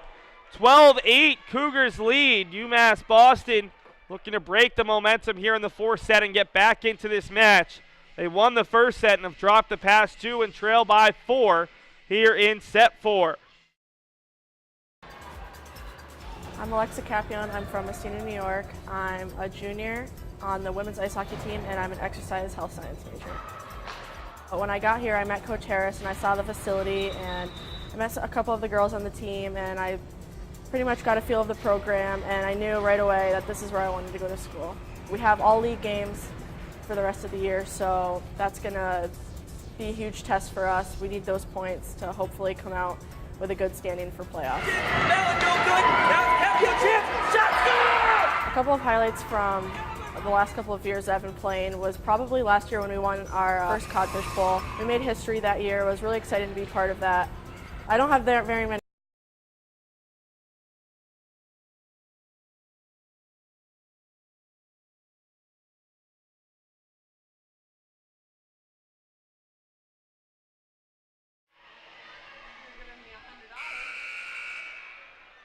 Sierra Nori back to the service line. The visitors lead 12-8 in the 4th set, 2-1 overall. Floated and 3 Beacons.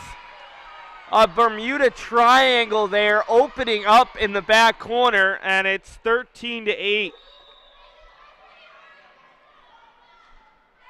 Nori goes to a similar spot. This time Alex Gibbs on the reception. She tries to get it across for Elliott. And the lead is 6. Frustrating for UMass Boston. It was 8-8, and now a run of 6 in a row for the visitors as they creep closer to a possible 3-1 victory. Nori finally gives up the service error, putting it into the net, and that's a big one as the Beacons will send out Christina Elliott looking for a service run of their own. 14-9 is the deficit in set 4. The Beacons looked oh so good early on, but have struggled to gain any momentum since, as that one will end up in the Cougars bench. 2 points in a row to cut the deficit to 4.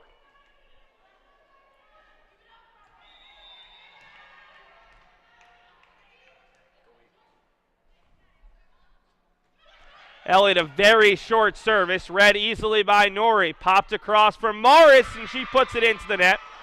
So the Beacons have halved the deficit at 14-11.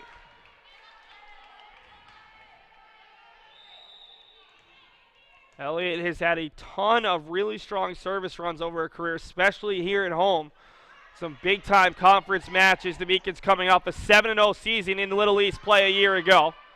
Elliott for Maslach, a big swing, but Marissa Eknes is there. Rietsma from her coach's chair that Lauren Torvey left open, giving her senior libero plenty of space. Soft tip from Matthias is tipped. Kianko thought that was going to be down, was already celebrating. Instead, it's blocked out of bounds on the opposite side. And a big side out for the visitor to push the lead out to 4. It's Becca Morris of Minnesota Morris on the service line. Kianko with yet another reception. Maslach off of Becca Morris, and the back judge there colliding with Rietsma, trying to get out of the way of the player. We'll see Chepievska check back in for Gibbs. A little bit more offense for the Beacons.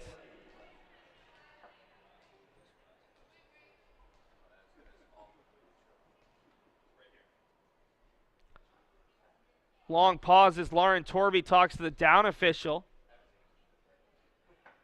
who looks to the up official for instructions, and it'll stay with the Beacons. Torvey was unhappy with the fact that she thought her player was obstructed.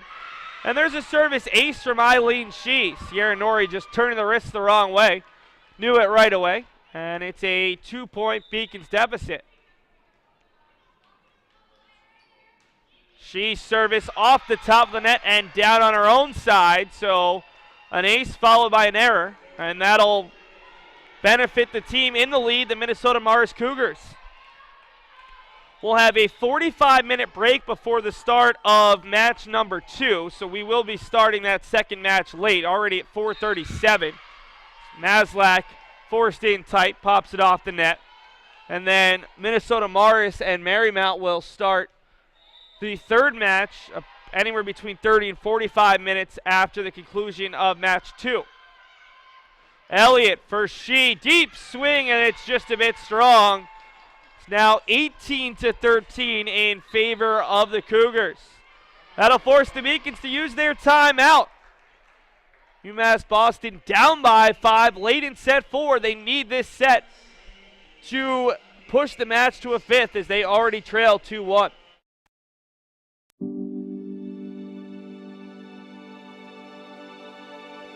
What separates UMass Boston from other schools is the fact that a large percentage of students commute. For me, it takes 2 hours each day to go to and from school, but every second has been worth it because the students that come here are serious about learning, they value their education, and understand where it'll take them in the future. This is what UMass Boston means to me.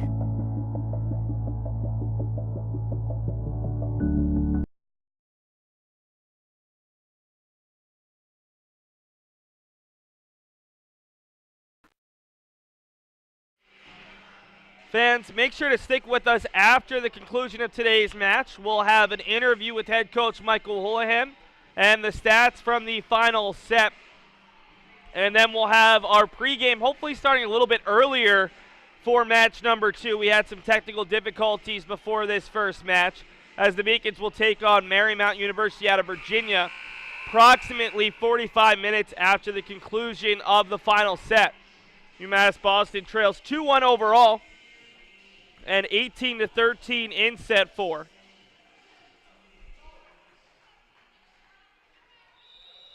It'll be Katie Rietsma back at the service line looking to extend her team's lead.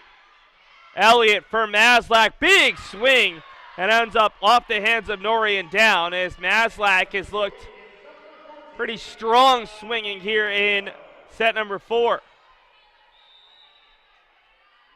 Kayla Kianko, the senior libero out of Florida, will head to the service line. One of a number of Floridians on the Beacons team. Huge swing from Miller. Pounds it down in the middle of the Beacons back line, and the lead back to 5. While Minnesota Morris has a roster predominantly of players out of the state of Minnesota. couple of players from the Dakotas. The Beacons are much more of a national team. Players from California, Ohio, Florida, of course the state of Massachusetts, but also Puerto Rico, Washington, Minnesota, Texas. I think I've covered them all. Chepievska there, the lone Minnesota native on the Beacons roster, will pick up the kill. But that only cuts it to 5 at 20-15. The Beacons need one of those long service runs to get back into this set and this match. Rachel Maslach will be the first to try it. Skims the top of the net. Miller off the block. Kiyanko there to play it. Roman Castro off the block, but Rietsma's there. Herman near side for Frick. A diving effort from She, and it nearly takes out one of the Beacons' assistant trainers, who was, not going to lie, on her phone there. That's why you can't be on your phone during any kind of athletic event. Fortunately, it didn't connect with her. Otherwise, the Beacons trainer might have needed to provide a little bit of work on her assistant. Doyle is blocked, and the deficit grows larger at 22-15. Sydney Birch is checked in for the Beacons for the first time today, the sophomore DS out of Boca Raton, Florida. Her 5th appearance, played in 11 sets thus far, 7 digs. Roman Castro can't get much on that swing. Herman near side for Frick off of Birch, and that's going to fall. The Beacons just 2 points away from dropping this match in 4.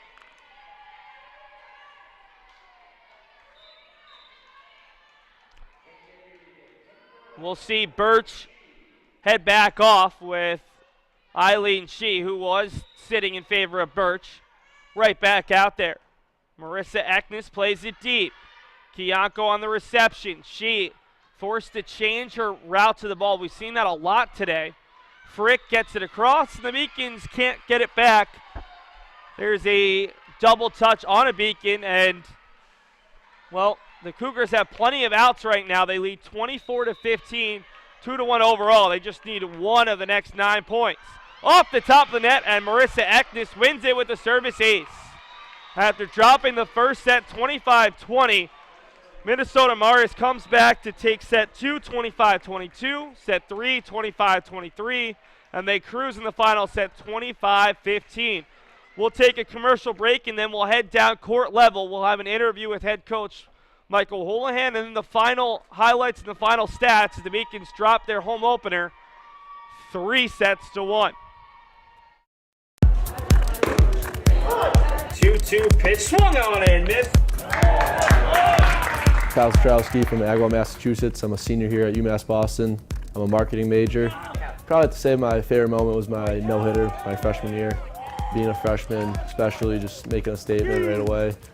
Seeing the reactions on the seniors' faces, it was something that was a lot of fun to be a part of.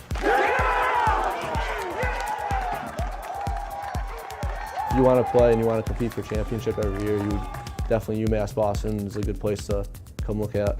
And now this one's launched right center field. That's going to win the game for the Beacons. It is down. LEC is probably best division in college D3 baseball in the country. Play against the top competition every year. I think we have a top 10 schedule in the country this year. So we're young, but we also mix in with a good group of junior college transfers.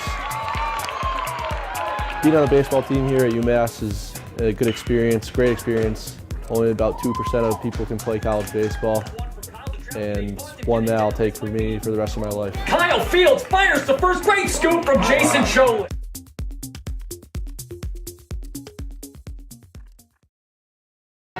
It's hard not to get emotional at a UMass graduation. It is amazing to see what UMass graduates accomplish once they leave the university.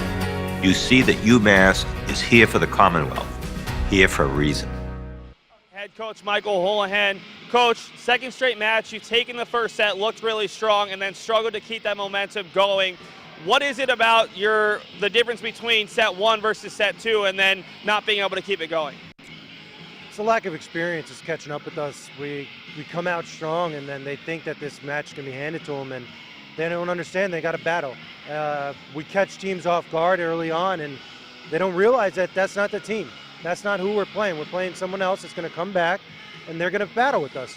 And we just don't battle back, and it's tough to see. But we got another match coming up. We just got to come out ready to play.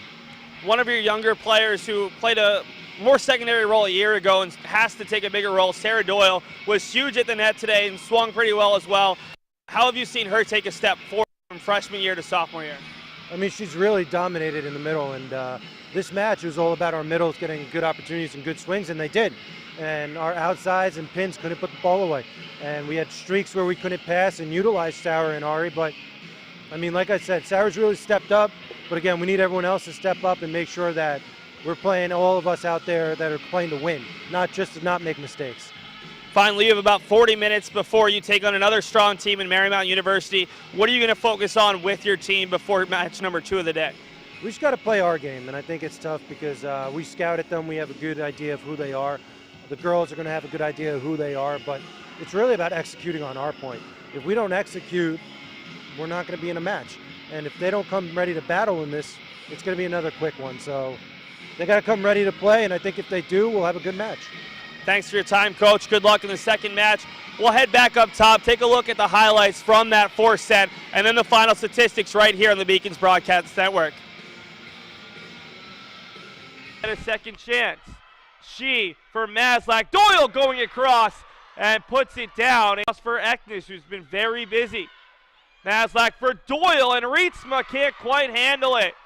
Sarah has to redirect her path on the set. Great swing from Eknes and a better service line. Kiyanko with yet another reception. Maslach off of Becca Morris, and unhappy with the fact that she thought her player was obstructed. And there's a service ace from Eileen.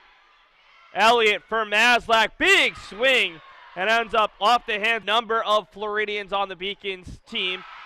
Huge swing from Miller. Trainer might have needed to provide a little bit of work on her assistant. Doyle is blocked, and the deficit grows 2-1 overall. They just need one of the next 9 points. Off the top of the net, and Marissa Eknes wins it with a service ace. After dropping the first. Take me out to the crowd. Buy me some peanuts and Cracker Jacks. The UMass Boston Beacons baseball team, who went 23-15 this year, and have consistently been a leader in their conference without having a home field to play on. That will change next season.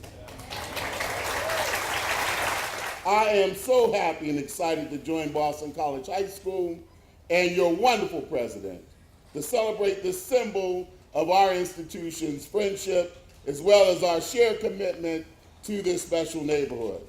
Not only are we thrilled to be building a new ballpark with our neighboring teams and for all of our neighboring teams, but we could not be happier to provide more space. It's not just for us, Father Monin. It's for the youth of Dorchester and South Boston to be able to play as well. So your field will be used by quite a few of us for so many wonderful things. But my hope is that the sound of the bat, that's so irresistible to us at Fenway Park, will echo through this field and will call further together the academic communities of BC High and of UMB, but especially that it will call together the youthful neighborhood communities of boys and girls who are awaiting it so eagerly. I can't wait to put those shovels in the ground. Thank you.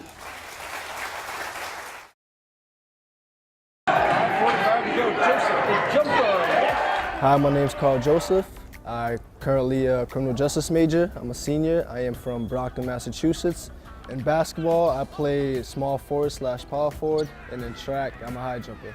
Basketball has always been my first love. The favorite part was probably our win over MIT. Like that was tremendous. I almost came to tears just from where the program has come from where I first came here to where we are now. It's just amazing, and I love it. Honestly, I was recruited for basketball. My high school coach actually emailed the track coach here, and she walked into the gym one day and it was just like, here, you, come talk to me. And I was on the track team. It really wasn't much of a choice. It was a great honor my freshman year, just being able to become an All-American, finishing 4th in my first ever national championship meet. It was quite the time of my life. My junior year, we received our LEC championship rings from our sophomore year. And coming into my freshman year at UMass, I was able to witness the volleyball team win their championship and the soccer team, and the only thing that I really wanted was a ring of my own. Here's Joseph knifing through. Funny thing is, I actually work here as well. I am one of the Zamboni drivers to our men's and women's hockey teams, and that's what I do for part-time. Being a student here at campus, I can honestly tell you, is quite different from anywhere else you could possibly go. Just the student body here is amazing. I mean, the teachers are amazing. All the teachers that I've had never hesitated to help me out in any way that they could have, from extra help to me going into their offices just to talk about what's going on in the classes and just keep me on track. What I want to do when I graduate, I want to go into the police force for a little bit and ultimately end up either working for the Department of Homeland Security or the Department of ICE. It's definitely possible to be a two-sport athlete here at UMass Boston. It's just going to take a little bit of hard work.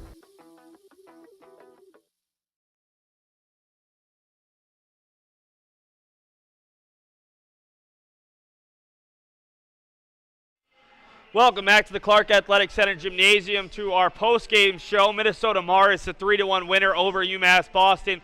Take a look at the team statistics first. Minnesota Morris, it was close. They ended up out hitting the Beacons thanks to a big 4 set, as it was very close, in fact, in the Beacons' favor through the first 3, but the Beacons hit -65 in that 4 set, whereas Minnesota Morris had easily their best set of the match, hitting 300. The assist totals in just barely in favor of Minnesota Morris. The digs in favor of the Beacons. The blocks in favor of the Beacons. Aces were even, but it was the errors once again. 13 service errors for UMass Boston, 9 for Minnesota Morris. Both teams had 10 reception errors. The Beacons with 6 block errors, with actually 1 block error versus Minnesota Morris's 0. We'll take a look at the team leaders for these two sides. Eileen Shee with 12 kills, but also 11 errors, end of the day, hitting .023. Sarah Doyle was second on the Beacons with her 8 kills, hit .312. Christina Elliott had 23 assists, 13 more from Rachel Maslach. Michaela Kianko with 25 digs. Sarah Doyle with 6 blocks. She also had 2 of the Beacons' 10 aces. On the other side, Marissa Eknes had another big match to start her senior season. A double-double of 12 kills and 10 digs. It was Mia Frick with 8 kills on 17 swings, hit .353. Lane Herman with 37 assists. Katie Rietzma with her 27 digs. And then it was the big sophomore middle, Morgan Miller, 11 kills, 5 blocks, to help her team improve to 4-2 overall. I'd like to take a moment to thank our production crew. My name is Seth Dorensky, working with Gigi Braga, Alex Carasoto. This has actually not been updated. We had Brian Kaufman working replay for most of this match, along with Anthony Searles. My name is Seth Dorensky. We were hoping to have Julia Murphy on color commentary. Unfortunately, she couldn't make it. Our great camera workers, all women soccer players, Carly Robinson, Taylor Bilyak, and Cassie Murphy. That'll do it for match number 1 of the day. We'll be back in about 20 minutes with our pregame for the second match of today's tri-match. UMass Boston women's volleyball will take on Marymount University out of Virginia. And then Marymount and the Cougars will play later on tonight. That match will start at some point after 7 o'clock. Thanks so much for watching, folks. Hope you enjoyed it. We'll be back in just about 20 minutes with the second match of today.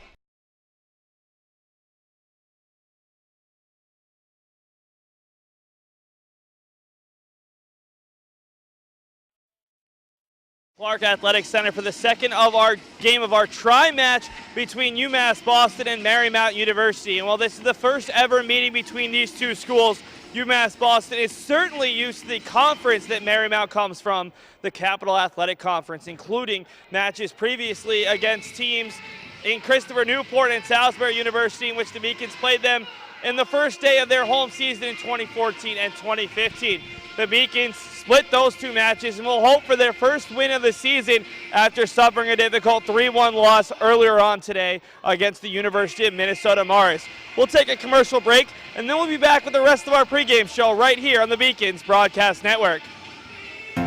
UMass Boston is my first choice because of the incredible theater department. Because it has an excellent honors college. Because here I get to interact with professors one-on-one. Because I'm not going to be crazy in debt when I graduate. Because at UMass Boston, I've met professors who have changed my life. My first choice. My first choice. My first choice. My first choice. Make the University of Massachusetts Boston your first choice. Visit umb.edu/first choice. Take a look right now at our player to watch, and it's the junior captain, the second year that she's been a captain already in her career. It's the setter, Rachel Maslach, out of Berlin Center, Ohio, a player who has converted positions to the team. She came in as a asked to hit a little bit due to some injuries, and now is playing all the way around in that first match today. 6 kills, 13 total assists. Along,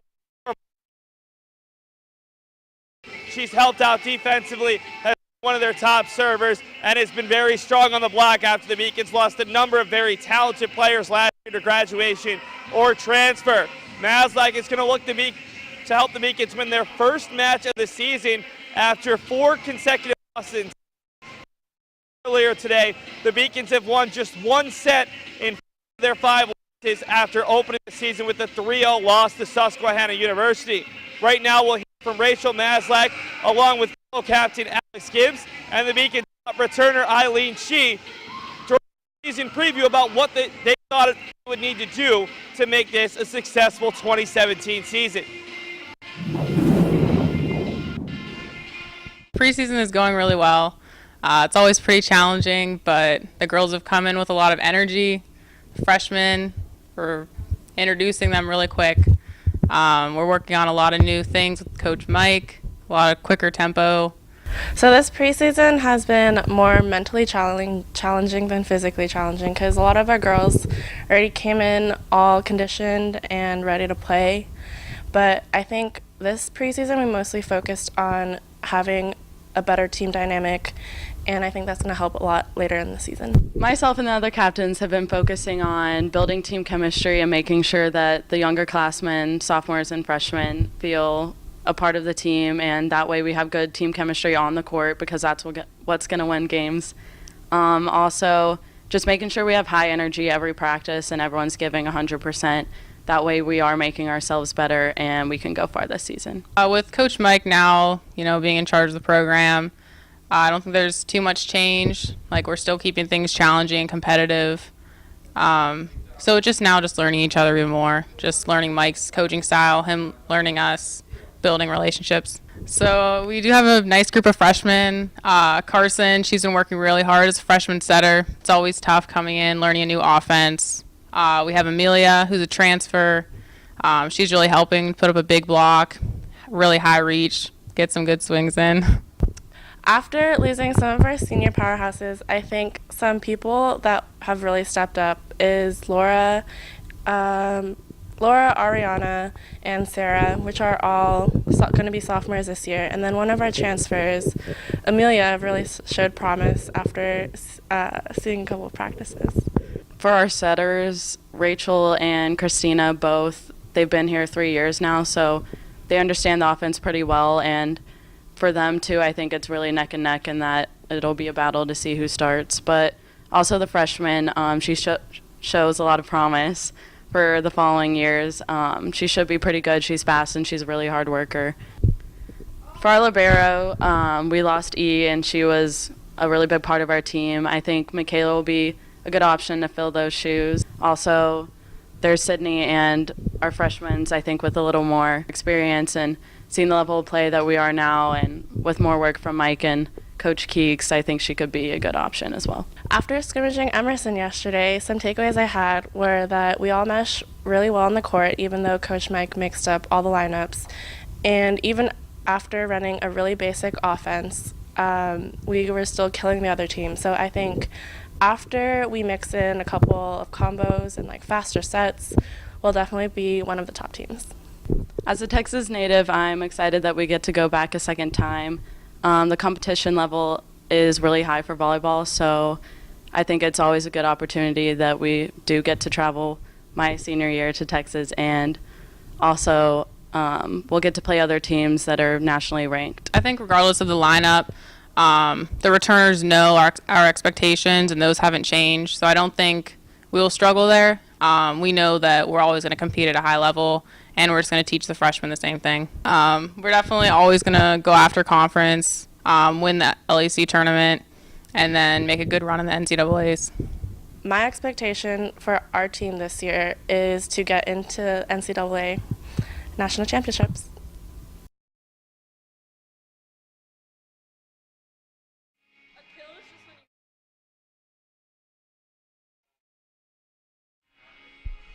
Welcome back to the Clark Athletic Center for our pregame show between Marymount University and UMass Boston. You see the team numbers. The offensive numbers pretty even, but that digs per set, 18.4 for Marymount. They lost their top 3 hitters from a year ago, a trio that had 995 combined kills. So just like UMass Boston, losing a lot of their offense, but they brought back a lot of their specialty players along the back line, and that's helped them play very good defense off to a 3-1 start. They're also averaging nearly 2 aces per set. So we take a look at the individual player stats, and the player who jumps off the page is a junior for this Marymount team. It's Caroline Hansen. A year ago, she was 6th in the country with 4 triple doubles. She has 4 of them in 4 matches this year. For Hansen, the reigning player of the week in the Capital Athletic Conference, a junior out of Chesapeake, Virginia. This is what she averaged last weekend in the team's opening tournament in Virginia Beach. Hansen averaged 14.3 kills per match. To go along with, if I get it right here, 17.3 assists and 13.3 digs. Just absolutely mind-popping numbers. See if she can make it 5 for 5.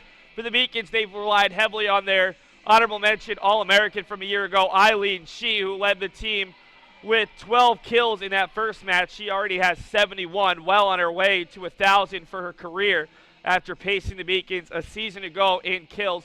The other players to watch for this Marymount team, Mia Cordry, a freshman out of Gilbertsville, Pennsylvania, has been very good, hitting .317. And then it's a couple of their returners between Timon, the team's setter, as well as Teresa Buscemi, the sophomore libero, who's had a very strong season, 3rd on the team in assists and leading the team in digs. She also paces the team in aces as well. We'll move along in our pregame show, and if we get a chance, we'll take a look at the coaches for these two sides, as you've got one coach who's in her 25th season, and on the opposite side, it's Michael Houlihan in his first season, as we'll try to get you a look at Beth Ann Wilson, who led Marymount to their best year in program history a year ago, 25-9, their winningest season in terms of winning percentage in program history. She was the coach of the year back in 2004 and 2006, just the second season in program history where they finished with less than 10 kills, and then also earned their first ever win over a nationally ranked program a year ago, beating Mary Washington 3-1. So they're coming off a very good year, but they lost a lot. I mentioned it, losing 3 players who combined for nearly 1,000 kills.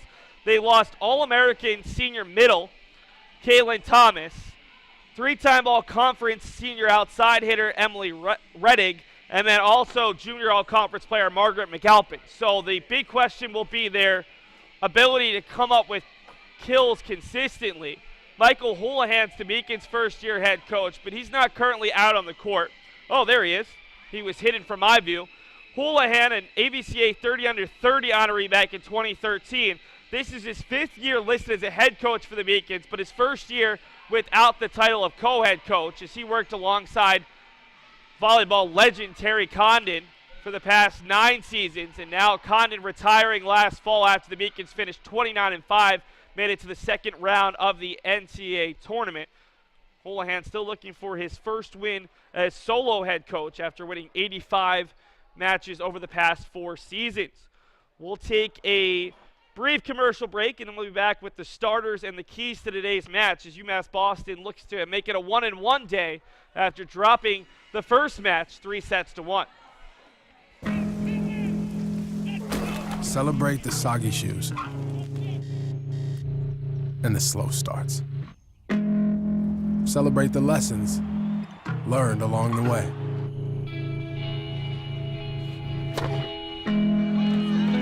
These are the wins.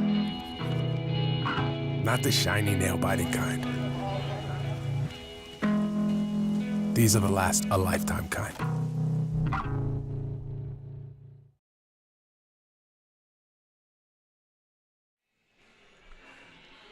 Right now, we'll take a look at the starting lineup for the Marymount University Saints. They'll go with a pair of setters, a DS and a libero, and an interesting-looking starting lineup. It starts with Jasmine Roy, the freshman out of Springfield, Virginia, attended West Springfield High School, making her 5th appearance on the year, 15 digs and 4 aces.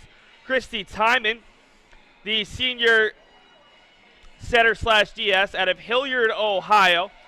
Timon on the season has played all 15 sets, leads the team with their 6.73 assists per set, 4th on the side with their 32 digs. Teresa Buscemi's been very good at the libero spot this year, the sophomore out of Weston, Florida. Paces the team with their 72 digs, also has 8 assists to lead the team, and has had at least 15 digs in every match. Ashton Walker, the junior outside out of Chesapeake, Virginia, makes her 5th consecutive start. 26 kills, tied for 4th on the team, 2nd on the team with their .310 hitting percentage. Michael Johnson, the freshman outside out of Williamsburg, Virginia, playing in her 5th match, just her 10th set, 18 kills, hitting just under 200 on the season.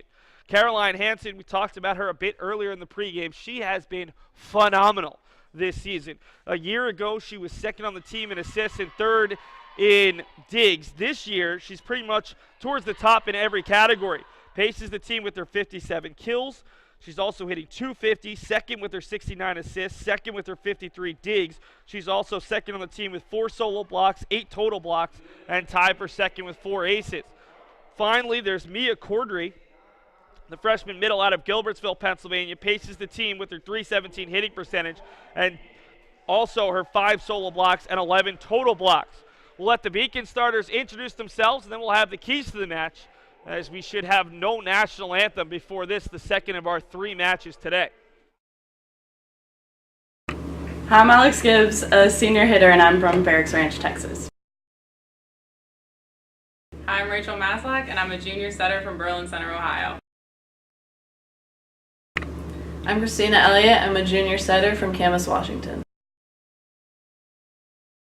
Hi, I'm Eileen Shee. I'm a junior outside hitter from San Francisco, California. Hi, I'm Ariana Casengol, and I'm a sophomore middle from Melbourne, Florida. I'm Michaela Kianco. I'm a senior libero from Clearwater, Florida. Hi, I'm Sarah Doyle, a sophomore middle hitter from Glendale, California.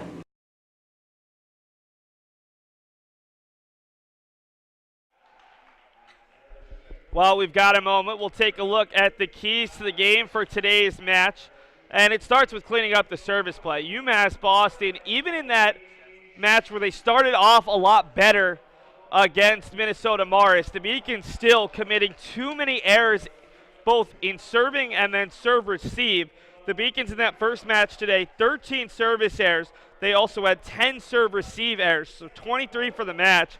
On the other side, Minnesota Morris committed 19 errors, which is more than the Beacons' opponents have been making, but still, the Beacons giving up 4 points in that spot. Consistent secondary hitting. Eileen Shee has been phenomenal this year. She had 12 kills in the first match. Amelia Chepievska, the South Dakota State University transfer, was 7. 8 from Sarah Doyle. But then with the exception of Rachel Maslach, who had 6, the Beacons didn't have another player with more than 4 kills, and they've relied a little bit too much on those top hitters. And finally get off to a fast start. The Beacons have won the first set in back-to-back matches. They just haven't been able to continue that they can win the first set, maybe they can work on that mentality heading into the second set. We talked to head coach Michael Houlihan after that first match, and he said the team seems to get a little bit too high after winning the first set, thinks that they're going to roll to a win.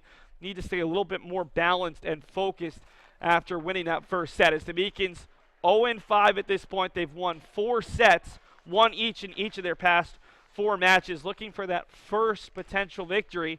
Remember, they'll have 2 more matches tomorrow, both at Brandeis, when they'll take on Rochester Institute of Technology at noon, and then Anna Maria College at 2 p.m. The Beacons now in their black unis with the royal blue numbers and white trim.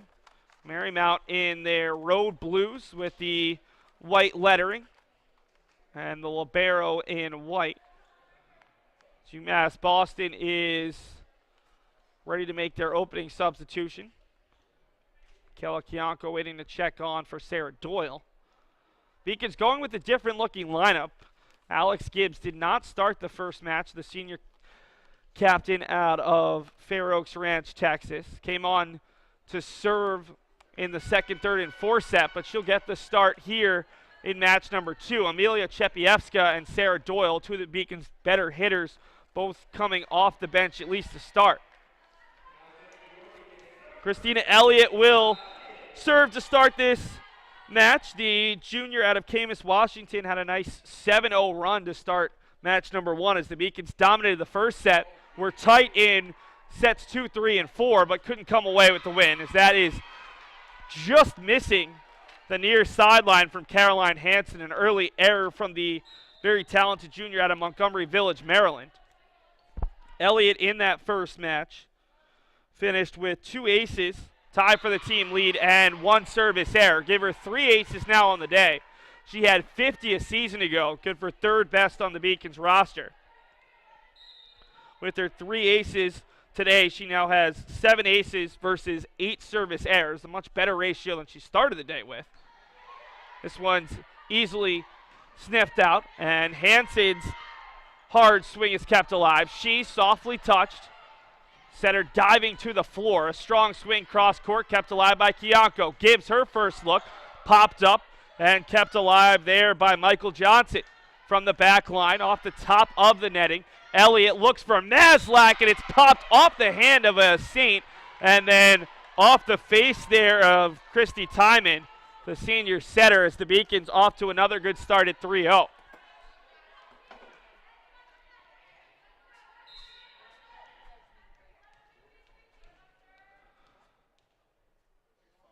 Elliott, after a couple of dribbles, will send this one off the top of the net. Kept alive by Walker.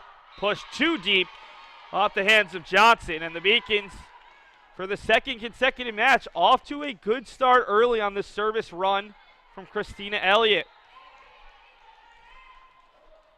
Elliott split time a year ago as one of the Beacons' 2 setters in their 6-2 with Pepper Baker, one of the 4 seniors who graduated this past May.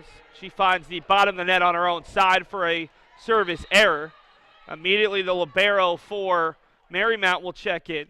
That's Buscemi out of Weston, Florida. This Marymount team has players from Maryland, Virginia, and other parts of the Southeast, including Florida, as that one's off the hands of a Marymount player, and the Beacons push their lead back to 5-1.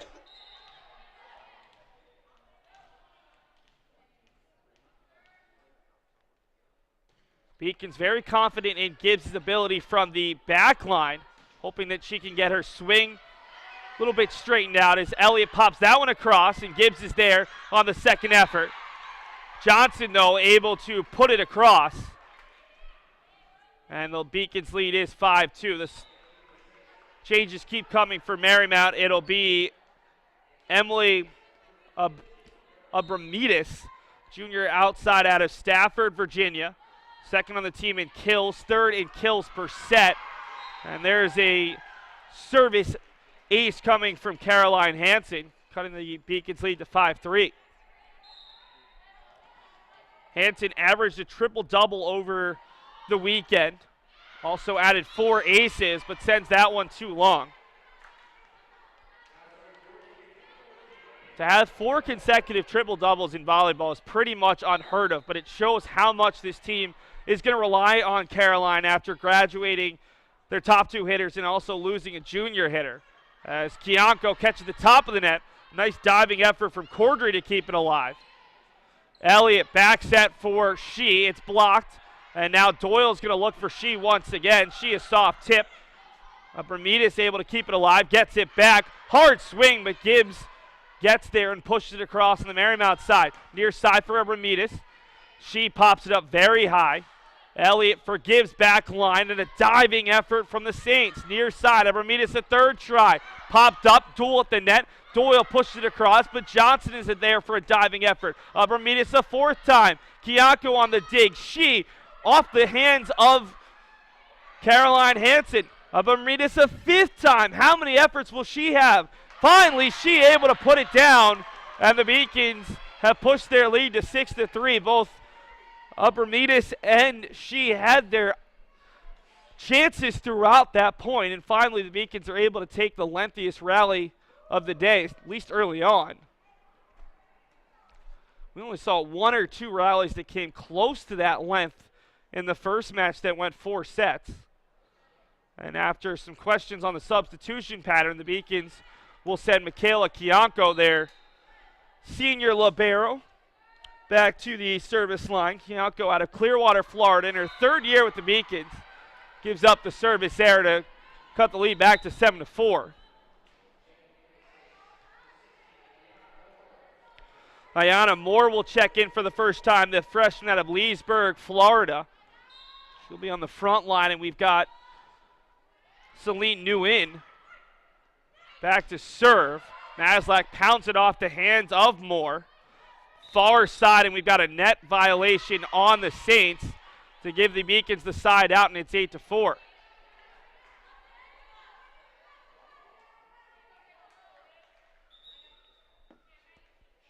Amelia Chepievska checking in for the first time for UMass Boston. It's been one of the Beacons' best players in the early going, the sophomore Division I transfer out of South Dakota State. Way too strong there on the service from Maslach, pushing the Beacons' lead to 8-5. Remember, Marymount will play back-to-back matches. They'll play at some point after 7 o'clock when they take on Minnesota Morris, who won the first match 3-1. And Marymount and Minnesota Morris will head to Tufts tomorrow to take on Tufts University and Bowdoin University, a pair of teams out of the New England Small College Athletic Conference. Swing from Moore, kept alive by Gibbs. Maslach comes all the way back, finds Gibbs, and it's off the hands of Hansen. So really good swings from the Beacons outsides. First it was She to earn the side out, and now Gibbs. And that'll force a timeout. The Beacons doubling up the Saints 10-5. We'll take a commercial break and look at some highlights after the commercials. The Beacons off to a strong start here in their second match of the day. Something I discovered in myself is that if I have a goal, then I can accomplish it. It's a well-rounded experience. At a Division III school, you primarily a student athlete, so the school is really shaped around you developing yourself as a complete individual. It helps a lot that you have a family with your team that can guide you.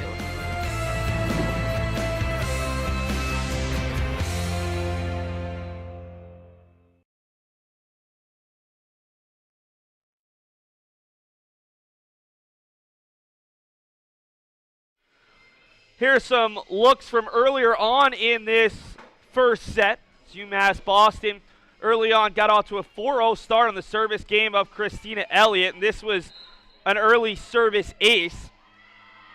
Moving along a little bit later on, Eileen She knocking it off the hands of a Saint. That was the longest point of the set, and then later on, Eileen She, just an absolute cannon. You can see why she was an honorable mention All-American a year ago, led the Beacons in both kills and aces, and finished second on the team in digs. Just the junior, former Little East Conference Rookie of the Year, and a player the Beacons will rely heavily on after graduating a pair of All-Americans, an All-Region player, and a 3-time All-Conference player. Sarah Doyle has it come right back at her, but the Beacons keep it alive. Chepievska blocked at the net. Just way too much time and space there, and an easy combo block between Ayanna Moore and Ashton Walker. So that'll stem the tide, at least for the moment, for Marymount, cutting it to 10-6. Very soft service, forces Michaela Kianko back, and that almost went out the other side. Kept alive, though, and it just goes long. So that could have been a point for Marymount on the return from Kianko. Instead, it ends up going just long on the other side. So that was an interesting decision by Nguyen to play it. Doyle on the service, goes towards the back corner for Moore. Soft tap over the hands of Maslach. Should be a kill for Ashton Walker. Back into the game for the visitors. It'll be Jasmine Roy to serve. I believe the other player out there is Michael Johnson. Roy, a deep service. Gibbs is there. Maslach popping it across. Chepievska wasn't there, and it bounces off the top of the net and down on the Beacon side.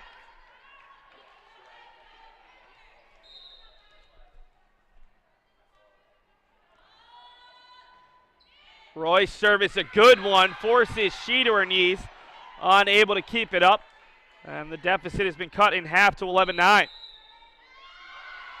Beacons will use their first time out, and we'll take a break along with the teams. It's 11-9 UMass Boston here in set number 1. I did receive a non-athletic scholarship upon entering school.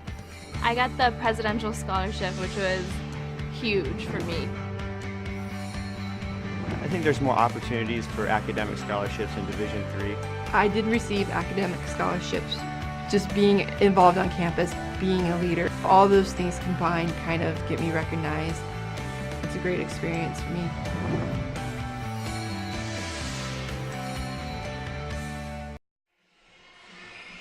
Still got some time before the two teams take the court, so we'll take a look ahead for UMass Boston. Mentioned it already, the Beacons will be back in action tomorrow. 2 more matches, Rochester Institute of Technology at noon, and then Anna Maria College at 2. Both of those matches will be at Brandeis, where the Beacons will be again on Wednesday, this time to take on the Judges. That's a 7 p.m. match. The Beacons will begin playing teams actually in region. Their first 7 matches of the season will all come out of region, which might not be a bad thing as the Beacons still look to make some adjustments. They definitely have talent, but as Michael Holohan has said, just making some of those adjustments. It's a very young team, and not just a young team, an inexperienced side. A lot of the sophomores were stuck behind seniors a year ago and are really playing for the first time. That includes Ariana Cassingol, who collided there with Rachel Maslach as the Beacons unable to get the service reception. She, for Maslach, and Cassingol makes up for the mistake, popping it through the middle and getting the Beacons a side out as it's 12-10. Chepievska will check out, and it'll be Elliott back onto the court. She started this match with a 4-0 service run. Beacons could use another one of those right now, leading by 2. Elliott unable to get it over, and it's 12-11.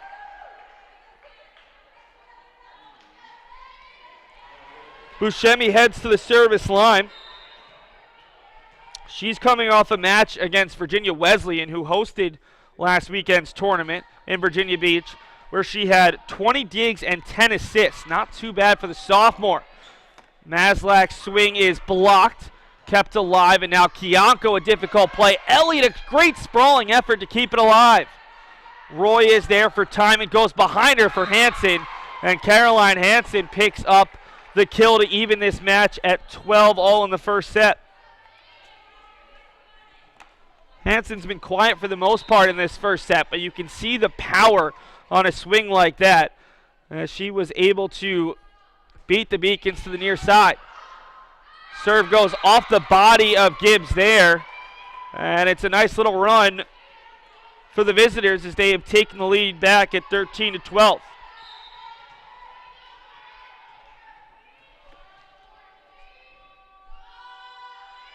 Buscemi attended St. Thomas Aquinas High School down in Florida.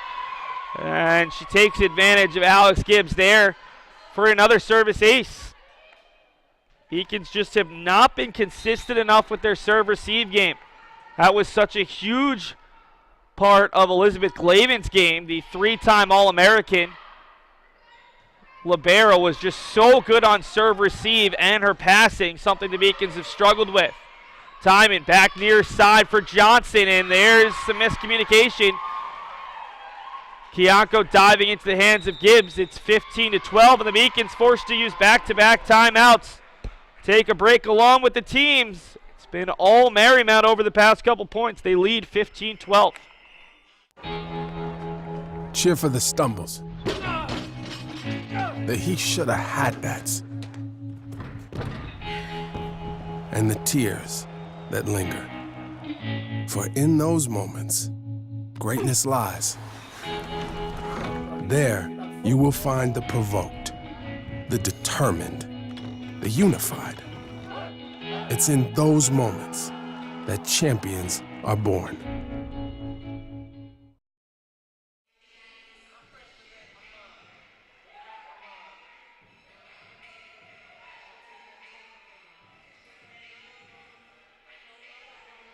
Fans, remember you can follow UMass Boston Athletics on social media. You can follow us on Twitter, Instagram, YouTube, and Facebook at UMass Beacons. We'll have a recap after today's match, along with some potential highlights as UMass Boston opens their 2017 season here at home, looking for that first win. They dropped the first match 3-1 to Minnesota Morris after taking the first set, looking to avoid dropping their 4th consecutive set in a row. It's Buscemi back at the service line. She's been very good. The Beacons led 4-0 early, but now trail by 3 in large part to their serve-receive game as Maslach sends it wide of the antenna. And the lead is 4. See Carson Comments check in for Christina Elliott. Comments, the Beacons' 3rd setter. She'll just give Elliott a brief moment to think. Freshman out of Ohio. Cassingle on the reception. Gibbs floats it long. The Beacons right now are really shooting themselves in the foot with all of these errors.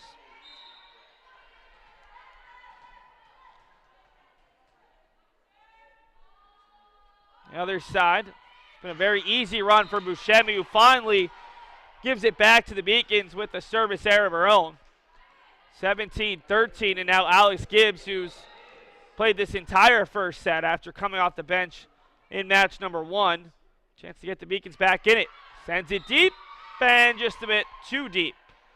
So back-to-back service errors, and the Beacons will go deeper into the bench. Sydney Birch, who came on for very short stint in match number 1, will check in for the first time here in match 2. This sophomore in Boca Raton, Florida, making her 6th appearance, but just 12th total set.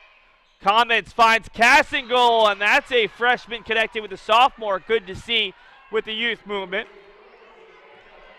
Sarah Doyle will replace Cassingle in the lineup. Kianko back to the service line. Beacons trailing by 4. Kianko floats it onto the hands of a Saint. Gets it right back. That's Abramitis, and Abramitis comes up with the kill. 5-point lead for the Marymount Saints, looking for their 4th win of the season. Marymount went 2-0 on their first day of play at the Virginia Wesleyan tournament, with wins over Cabrini College and Benedictine College, both by 3-0 scores. Comments for She, catch at the top of the net. Hanson is there on the dig, and then near side it's Ayana Moore. Comments looking for She. Did that catch a tip? It did, and it'll be the Beacons' point, 19-15. On day 2 of last weekend's tournament, Marymount fell to St. Catherine University of Minnesota 3-1 before earning a 5-set victory over Virginia Wesleyan. Service ace for Rachel Maslach has the Beacons back within 3. They led early on, but went through a real dry spell in the middle of the set to find themselves in a big hole. Maslach onto the hands of Buscemi. Looking for a Bremitis. And now it's Hansen near side for Moore. Cross court. She's sliding into the same spot with Kianko. And that causes the error on the Beacons. 4-point lead, needing 5 to take the set. If you're a Marymount fan, it'll be Mia Cordry to the service line. Birch with the reception. She punches that off the hands of the block and right back onto the Beacon side. Chepievska comes close to that in really tight, and that'll be to the Beacon's benefit. Not much that Timon could do there.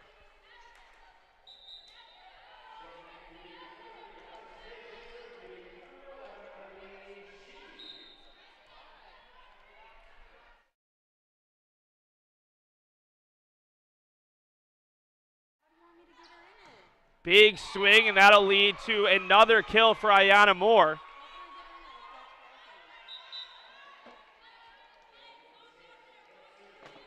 And we'll see Timon check in for a Bremitis.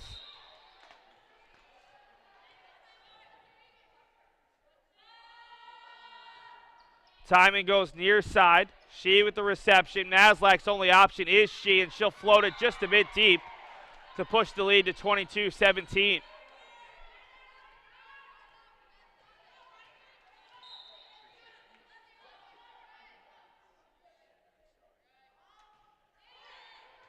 On the service, it's Doyle with the reception.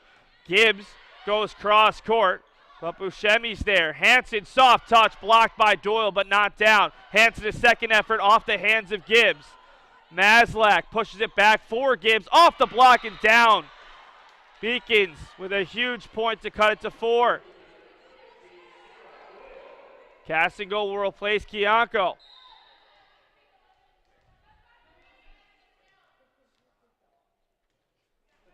Doyle pops it right into the net. And the Beacons just can't quite get back into this set. They led 4-0 early, but a long service run for Marymount changed the momentum of this set, and ever since the Beacons have been fighting an uphill battle. Roy's service finds Gibbs. Backline for She, blocked down. All alone in the middle was Ashton Walker, and that's as easy as it gets. We've got set point.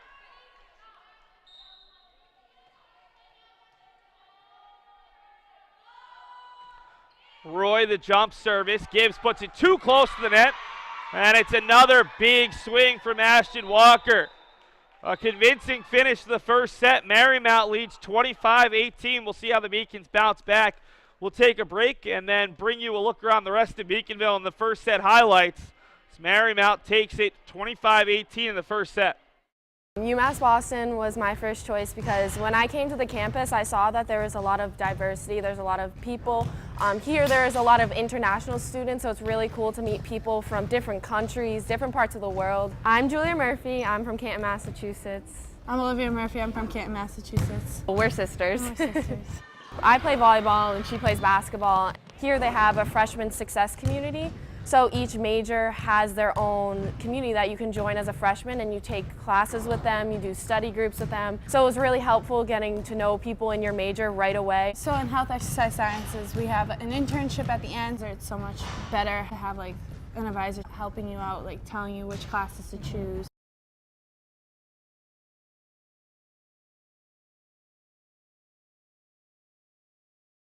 Elliott in that first match finished with 2 aces, tied for the team lead, and 1 service error. Give her 3. Hansen about Reedus a 5th time. How many efforts will she have? Finally, she able to put it down. MAC matches, they'll play at some point after 7 o'clock when they effort to keep it alive. Roy is there for time and goes behind her for Hansen. And Carroll, University of Minnesota, 3-1. Before earning a 5-set victory over Virginia Wesleyan. Roy, the jump service. Gibbs puts it too close to the net. And it's another big swing. Familiar story for UMass Boston. You look at the stats. The two teams both hit 179. The Beacons had more kills with 10. But the issue continuing to be that service game we talked about. 6 service errors in the first set, 5 service receptions. That's 11 of the 25 points for this Marymount team. The Beacons had just 18 for the set. Looking at the leaders, 3 kills for Eileen Shee. The other side, 2 kills each for Ashton Walker, Michael Johnson, and Ayanna Moore. Right now, while we've got a moment, we'll take a look around Beaconville as UMass Boston's other teams in action this weekend. Got the women's soccer team looking for their first win. They travel to Roger Williams University at noon. Women's tennis coming off a tough loss last night, 5-4 to Simmons. Will aim for their first conference win. They travel to Bridgewater State. The men's soccer team undefeated in September for a 3rd consecutive season. We'll look to keep that going as they have been unbeaten in their last 21 games in September, dating back to 2014. About to get you the start of set number 2. Saints took the first set 25-18, looking to keep that going as they have been red hot to start the season, dropping just 5 sets in their first 4 matches.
Roy's service for Marymount deep into the Beacons side, and she puts it through the block for an early 1-0 advantage.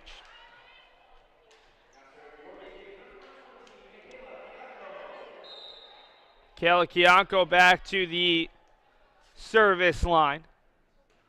Kianco goes just off the top of the net. This was going to be very tight, but Timon able to make the play. Nice job by the setter there. Elliott comes near side for Shee, but it's tipped and kept alive.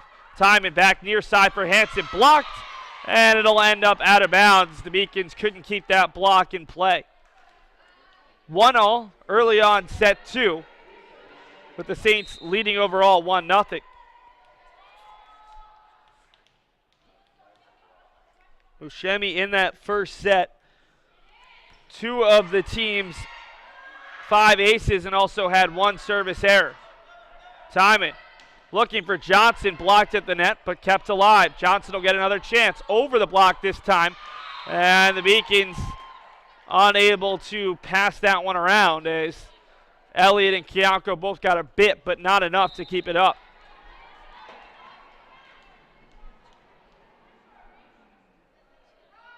Buscemi had the big service run in that first set that led to the lead change and eventually the set victory. Elliott back onto the hands of Roy. Timon goes way out wide for Johnson, and a perfect set that is blocked off the Beacons' hands and down.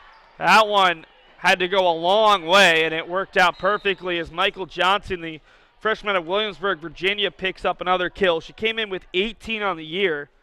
She already has 3 in this match. Sydney Birch is back in. Doyle floats it long. Beacons asking for a block at the net. They're not going to get it, and it's 4-1 Saints.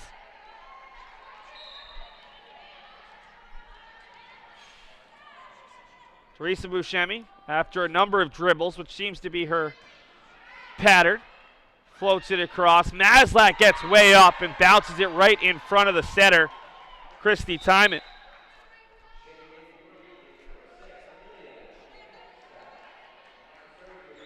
Amelia Chepievska, who's seen a lot less time in this match than she did the first match. Only had 2 swings in that first set combined back into the match as there's a bad pass on the Marymount side that leads to a Beacons point. In comparison, Chepievska in the first match had 23 swings, third on the Beacons. Service ace from Rachel Maslach to tie the match at 4. Maslach in that first set had an ace and a service errors. The Beacons finished with 2 aces and 6 service errors. Timon out wide for Johnson, over the heads of a couple Beacons and down right on the line. Another nice swing from Michael Johnson, who looks like she could be a real player going forward for Beth Ann Wilson and this Marymount team. Timon lines up behind the service line, trying to extend her team's 5-4 lead, and she'll do so with an ace. Diving effort from Kianko, not quite good enough. Christy Timon adds to her total. She had 3 aces coming in to today's match. Nearly picks up another as Kianko is forced to dive awkwardly to get there. She pops it across right down the line, and that one did catch the tape. The Marymount coaching staff can't believe it, but the back judge was right on top of it. Very similar angle to the Marymount coaching staff. We'll give the point to the Beacons. Sydney Birch checks out, and we'll see another sophomore, Laura Roman Castro, for the first time in this match. Sophomore out of San Juan, Puerto Rico. There's an ace for Eileen Shee. Just like that, we're even at 6. It was 4-1 in favor of the visitors. Deep service finds the hands of Buscemi. Out wide for a Brimitis, and we've got a whistle against the Beacons. And we'll see Marymount make their change. Jasmine Roy, along with Michael Johnson, to the bench. Celine Nguyen and Ayana Moorbeck onto the floor.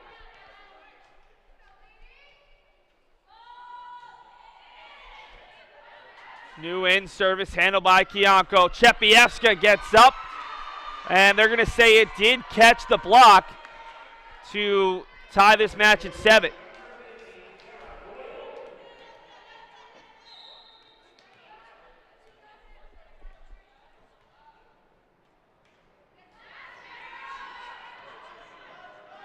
Out wide, Ayana Moore over the block and wide, and the Beacons have the lead at 8-7. UMass Boston dropped the first set 25-18. It got off to an early lead, but then Marymount was able to tie it and take the lead and never give it up as Doyle goes wide. And they're going to say that it's a Marymount point. There was a lot of indecision there as the up official looked to the line judge who wasn't quite sure. It looked like her view was obscured, and then the up official ruled that it was a service error. Roman Castro on the reception gets it back from Shee, cross court. Kept alive there by Cordry. Going cross court again, this time it's a Brimitis. Kianko couldn't quite get there and fling it back towards her team. That was a very strong swing. And the lead is 9-8, I believe, for Marymount. The scoreboard slow to update. Maslach finding Chepievska off the top of the net and kept alive by Hansen. This is a really tight set, and a great job to keep it alive by Moore, playing it off the net. She soft tip diving effort from Cordry, and it's put down. Beacons even the match at 9-9.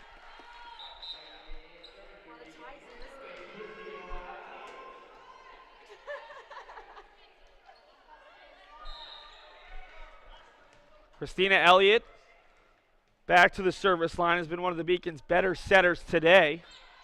And also servers, which is the word I was looking for. She is the Beacons' starting setter, but the Beacons also use Rachel Maslach and Carson Commons. Got 4 touches on the Saints, and the Beacons back into the driver's seat at 10-9.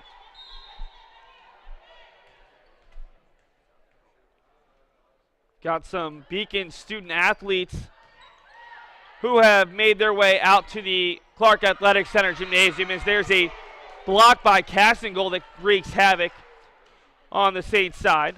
And one of the fans has a Puerto Rico flag and Puerto Rico hat on in support of Laura Roman Castro, the sophomore outside hitter. As there's Elliott sending it deep off the hands of Nguyen. Almost a collision between Abrimitis and Hansen. Maslach out wide, and she sends it down right in front of a pair of Marymount players, and it's 12-9. Beth Ann Wilson immediately comes out to calm down her team. It's a lively Saints bench. Multiple head coach / assistant coaches getting up and sending out instructions. Roman Castro flat-footed, able to get it across. All the way out wide, and that one catches the antenna. A big swing from Moore, but very easy for the officials to spot. And we're going to see a timeout for Marymount.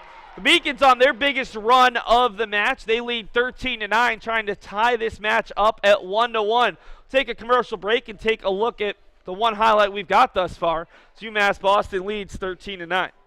The 5-campus UMass system is the university that educates the workforce of Massachusetts.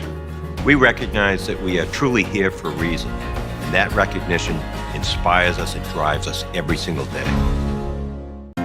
UMass Boston is my first choice because of the incredible theater department. Because it has an excellent honors college. Because here I get to interact with professors one-on-one. Because I'm not going to be crazy in debt when I graduate. Because at UMass Boston, I've met professors who have changed my life. My first choice. My first choice. My first choice. My first choice. Make the University of Massachusetts Boston your first choice. Visit umb.edu/first choice.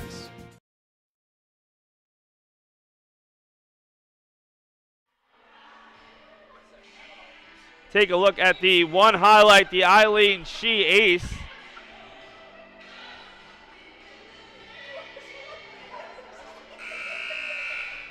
Christina Elliott will look to add to the Beacons' lead. It's 13-9 here in the second set.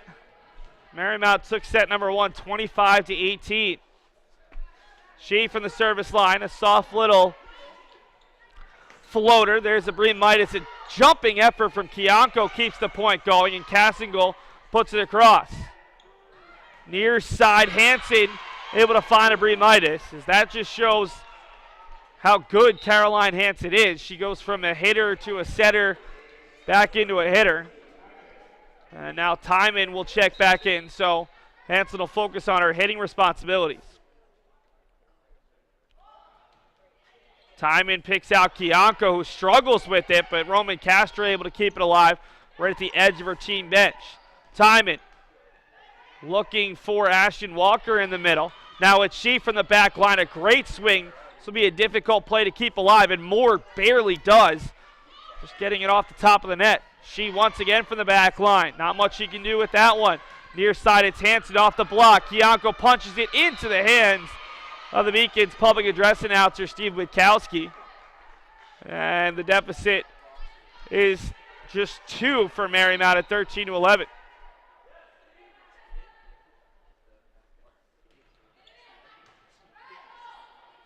Elliott looking for Cassingle right down the middle, and that'll work off the hands of Buscemi and down for Cassingle, who's a player who really didn't see much time at all as a freshman, but has moved into the spot as the Beacons' second middle in their rotation. Ariana attended Vieira High School in Melbourne, Florida. Played in just one match as a freshman, had 4 kills against Husson. Already today, she's probably doubled that between the first 6 sets, as we'll see Johnson and Roy check back in for the Saints. Beacons lead by 2 midway through set 2 after dropping the first. Roy's service, a floater that nearly confuses Kianko. She is blocked, but Elliott gets there. Kianko looking for Maslach, who's able to pop it across. Timon all the way out wide, and Johnson couldn't quite time that one up.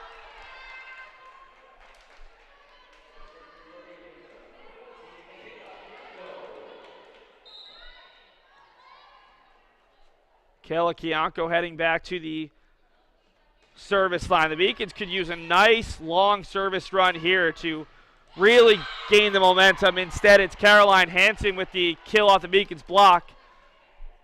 And a chance for the visitors to potentially even up this set.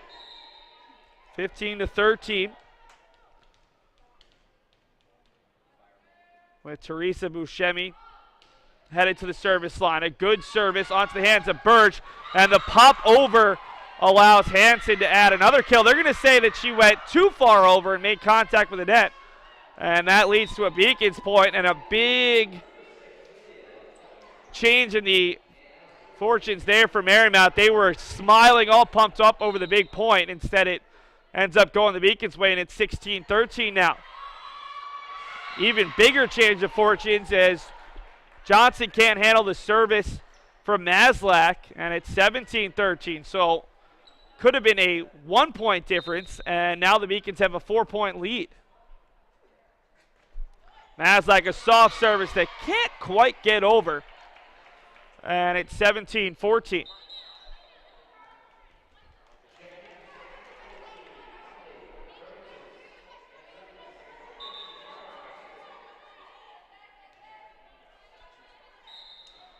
Caroline Hansen, who's been so good this year for Marymount, 4 triple doubles in her first 4 matches. Give her an ace. Got a couple of those here in this set. Caroline in that first set was limited to just 1 kill, 3 assists, and 1 dig. So she might need this match to go 3 or 4, or rather 4 or 5.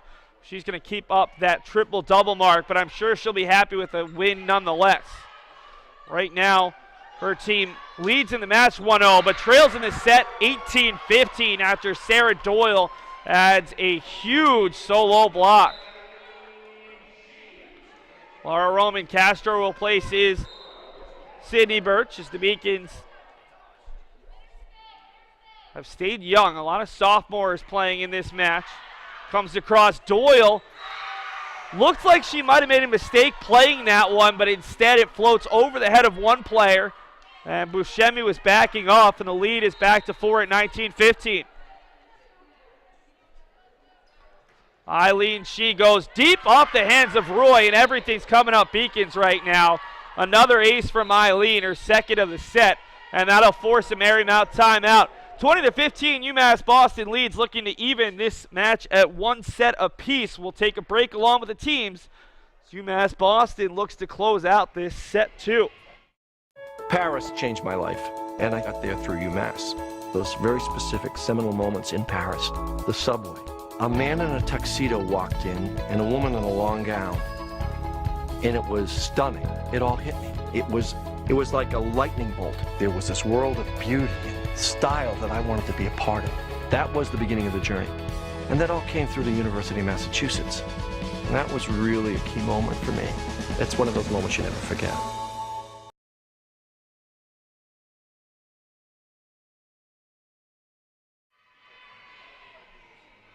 20-15, UMass Boston leads. They dropped the first set 25-18, but they're on a bit of a run right now here in set number 2. Eileen Shee ready at the service line. She's out there with Michaela Kianko, Rachel Maslach, Sarah Doyle, Laura Roman Castro, and Amelia Chepievska. All smiles on the Beacon side.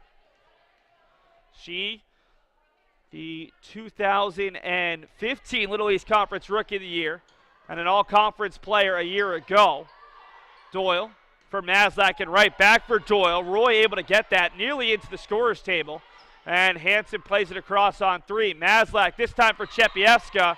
And the timing not quite there as Chepievska hits the ball very hard but right into the bottom of the net.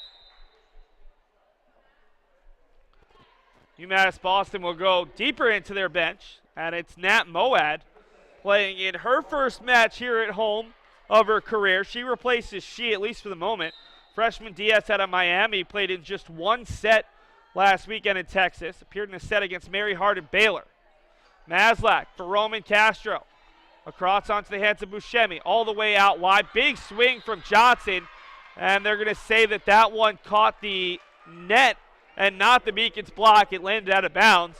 And the Beacons lead 21-16.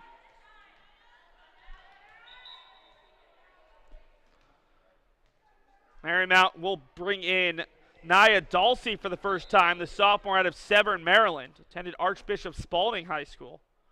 She's appearing in her second set of the year. She played one set in the loss to St. Catherine. Big swing from Abree Midas, kept alive. Cassingle through the block. And Ariana Cassingle showing that she's got the ability to give the Beacons a little bit of secondary hitting. If they can find her in the middle, she's able to use enough power to just get it right through the block. It's a 6-point Beacons lead, needing just 3 to win the set. Doyle's service makes it across, and there's a miscue from Cordry on the set from Hanson. Make it 23-16 Beacons. 2 points away from even the match at 1-all. Doyle a year ago was the Beacons' second middle behind Julia Murphy, a 3-time All-American. This year she's been the team's top middle, has played extremely well. Led the Beacons in blocks towards the team lead in kills as well, as Nat Moad sent that one below the net. Cutting the deficit to 23-17. Kayla Kianko replaces Doyle. It's Cordry on the service, picking out Moad. Maslach for Chepievska off of Cordry. This is going to be a difficult chance to get it across, and Hanson does just that on 3. Maslach was looking for Cassingle there, and they couldn't quite link up. 2 straight points for the visitors, and it's now just a 23-18 lead. I believe the Beacons still have that second timeout in their back pocket, but they don't want to use it. Cordry, a low service that Kianko was able to dig out. Now it's Cordry looking for Abree Midas. Great effort from Moad to keep it alive. She's in a bit of pain there. Looks like she landed on her elbow, but play continues nonetheless. Dulce sends it into the bottom of the net, and it's 24-18. Set point for the Beacons, and we'll see Christina Elliott replace Emilia Chepievska.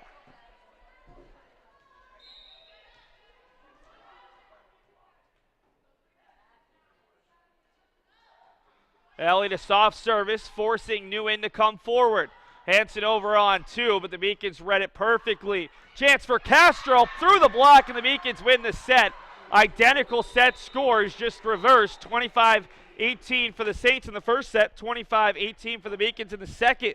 Take a commercial break, bring you the highlights from that first set and an updated look around the rest of the conference, as there are quite a few matches going on up in New Hampshire. The University of Massachusetts Boston. It's just minutes from downtown, and the Princeton Review calls it one of the best values in the country. A nationally recognized institution of academic excellence and research, UMass Boston offers more than 150 undergraduate and graduate programs, 16 Division III sports, and more than 100 student organizations. To learn more about the opportunities waiting for you at UMass Boston, visit in person or online. UMass Boston, a research university with a teaching soul. Maslach, who's able to pop it across, time it all the way out wide, and Johnson couldn't quite time that one up. Sure, she'll be happy with a win nonetheless. Right now, her team leads in the match 1-0, but trails in the set 18-15. Eileen Shee goes deep off the hands of Roy, and everything's coming up Beacons right now. Big swing from Abree Midas, kept alive. Cassingle through the block. And Ariana Cassingle showing that Elliott a soft service, forcing Nguyen to come forward. Hanson over on 2, but the Beacons read it perfectly. Chance for Castro through the block, and the Beacons. UMass Boston tying the match up at 1-1 after a 25-18 second set victory. The Beacons have now won at least one set in each of their last 5 matches. Still looking for that first match victory. Looking at the second set stats, the Beacons hit .214 and held Marymount to a 0 hitting percentage, 10 kills versus 10 attack errors. The Beacons right now led by Eileen Shee, 6 kills, also 4 each from Ariana Cassingle and Rachel Maslach. On the other side, 5 kills apiece from Michael Johnson and Caroline Hanson. 7 assists each for Rachel Maslach and Christina Elliott on the Beacons side. The Beacons are led by Michaela Kianko's 12 digs. For Marymount, 8 assists for Christy Timon, 6 for Caroline Hansen. Hansen's also added 4 digs, so not quite on pace for a triple-double, but she does have at least 2 more sets to help herself out. And leading the team is Teresa Buscemi with 8 total digs. Look at some of the other stats. 3 blocks to 2 in favor of the visitors. The Beacons with 6 aces and 8 service errors. On the other side, Marymount, 7 aces versus just the 2 service errors. UMass Boston will go with, likely it'll be Cassingle, Shee, Castro, Maslach, Elliott, and Kianko, although Sarah Doyle is out there, but she's likely to be replaced by Kianko. On the other side, for Marymount, they're going to bring out the starters. Actually, they're going to change the starting lineup, but Bremitis is out there along with Cordry to go along with Hansen, Ashton Walker, Jasmine Roy, the libero Buscemi, and Maggie Vineyard is in for the first time. So a couple of different looks. Vineyard, the freshman center out of Williamsburg, Virginia, making her collegiate debut to start the 3rd set. Did not play at all last weekend. She attended Jamestown High School, and she shoved right into the fire. Match tied at 1-1. Start of the 3rd set, and Vineyard stands at 5'7", will be out there wearing number 1 in blue. Christina Elliott's service picks out a Bremitis. It's Vineyard setting at least to start the set, and that swing catches the line. So Vineyard, her first set, and it's an assist. So pretty good start for the freshman out of Williamsburg. Buscemi back to the service line where she's been pretty good today. 2 aces versus 1 service error. Elliott looking for Shee with the head of steam, and a nice dig from Buscemi up behind a very powerful ball. Really strong swing from Hansen. Maslach pops it across, but Roy is there. Vineyard out wide again. Hansen off the block. Elliott looks for Shee coming through, and Roy's there. The second time that Roy has denied a Shee potential kill. Kianko wants Roman Castro cross court. Read nicely by Buscemi. One of the longer points of this match. Hansen across, but only with the soft over. Elliott looking for Maslach, coming in behind Cassingle, and the Beacons run one of their patented plays. It's 1-1.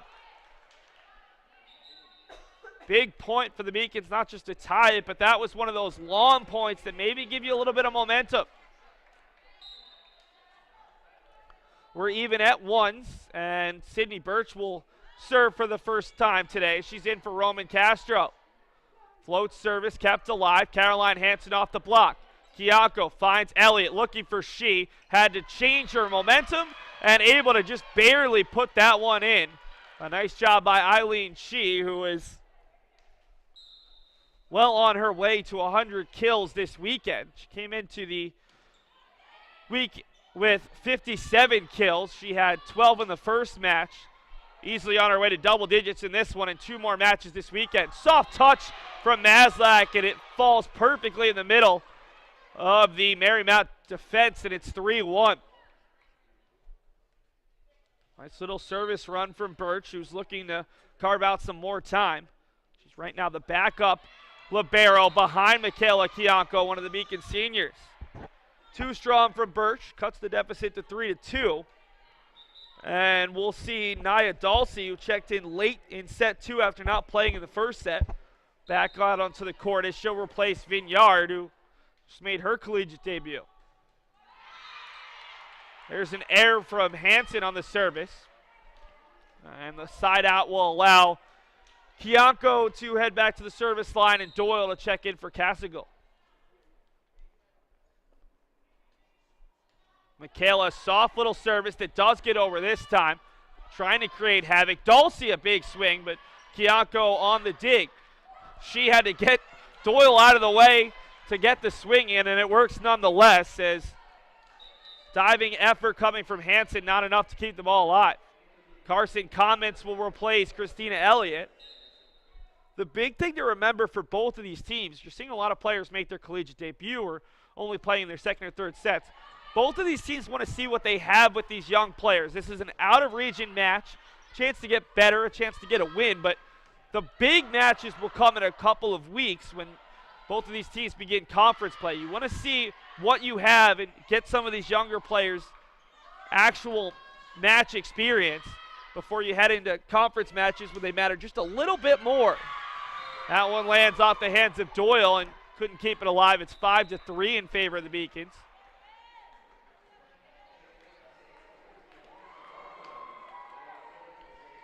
Almost 6:30 here on the East Coast. We started today's tri-match just after 3 o'clock.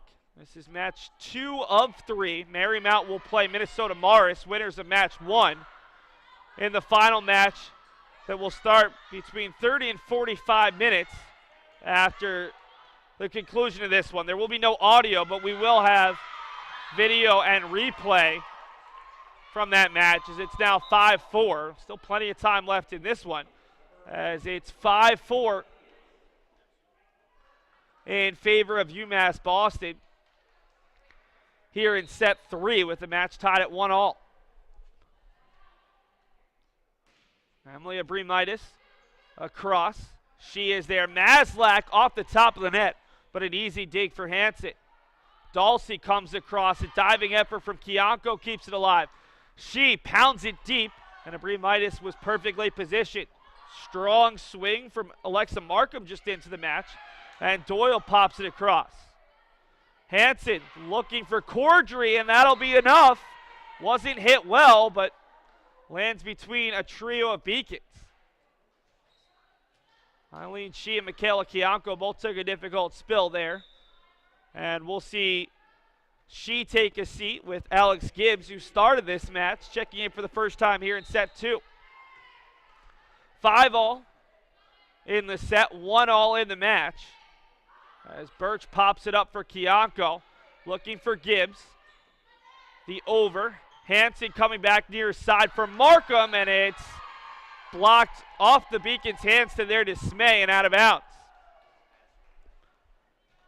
First lead in a while for the Saints as Beth Ann Wilson gets back up off the bench and gives her team some words. In her 25th season, the longest tenured coach and winningest coach in Capital Athletic Conference history. Chepievska in for Elliott, which means Rachel Maslach, the server, will also be the setter. 6 apiece at this point. Hansen looking backside for Dulcie, just over the net, avoids the block and gives her team the lead at 7-6.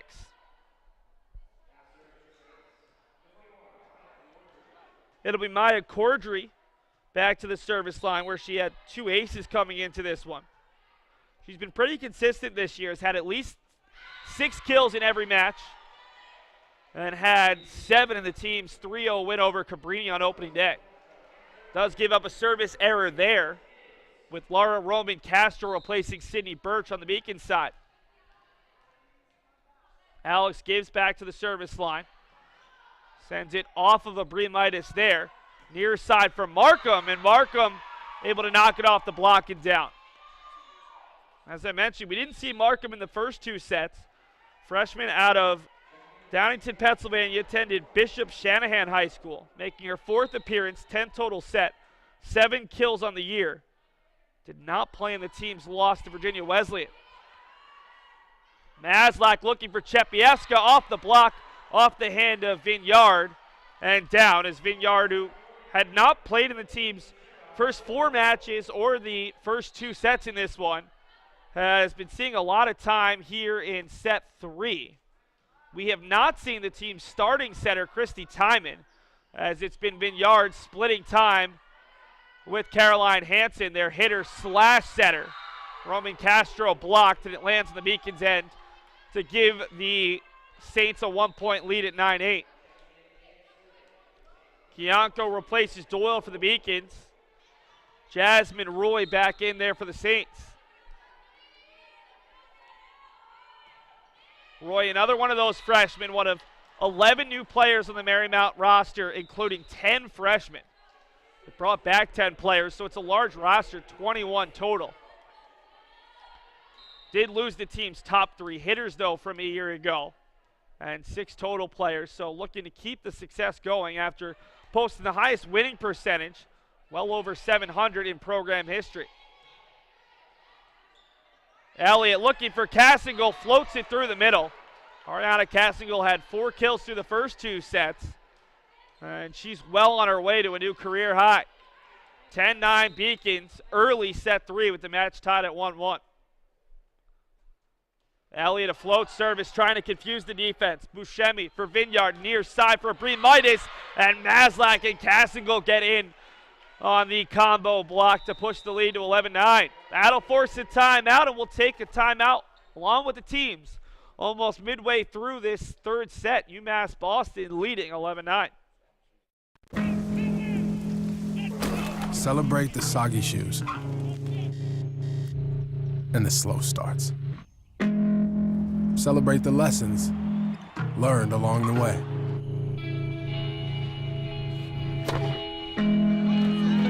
These are the wins. Not the shiny, nail-biting kind. These are the last a lifetime kind.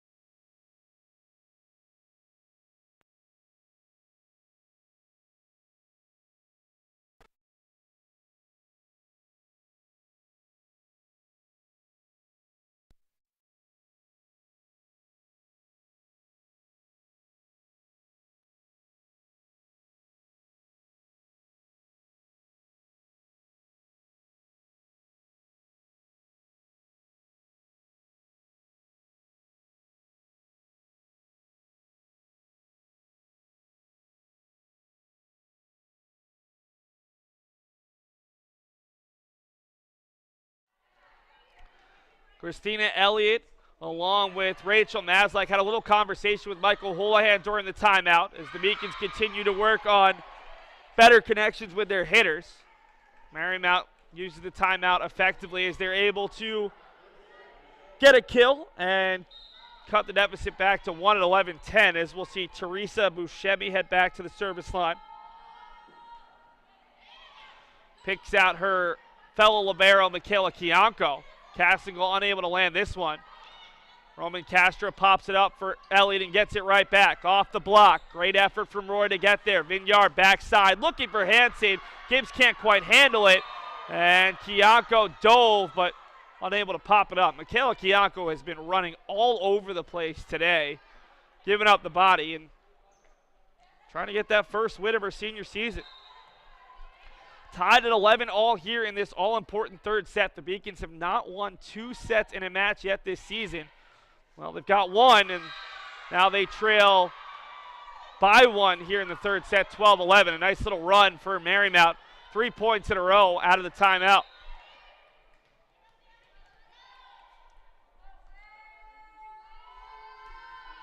Float service.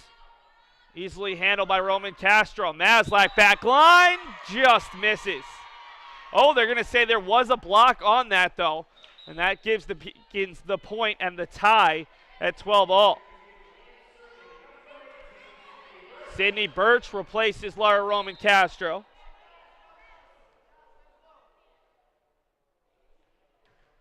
Birch pounds it deep, and Roy able to make the play. Cordry off the Beacons block. It's Elliott looking near side for Maslach down the line, but Buscemi able to get there. Near side of Bremitis, unable to get it over the net, and the Beacons take the lead at 13-12. Maggie Vineyard has looked really good here in her collegiate debut in the 3rd set, running this offense for Marymount. Vineyard backside for Hansen off the block. Birch makes a great adjustment in midair, able to keep it alive. Maslach soft touch. Hansen keeps it up. Vineyard near side for Bremitis. But Kianco is there. Elliott looks to Gibbs this time off the top of the net. Vineyard was able to keep it alive, and Roy is there. Bremitis popped up by Birch. It's Maslach, soft touch. Vineyard this time, all the way out wide for Hansen. Kianco pops it up, but unable to handle it. And it's 13 all.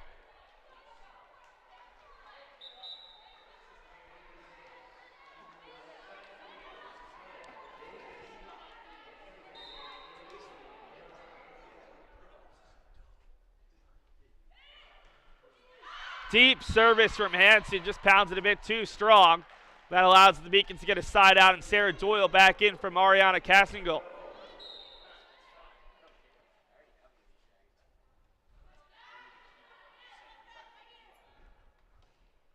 (14-13) Beacons, almost 15 if not for a great running play from Buscemi. Kianko for Elliott. Maslach goes cross court. There was no one in the vicinity, and Maslach catches the tape for a 2-point lead.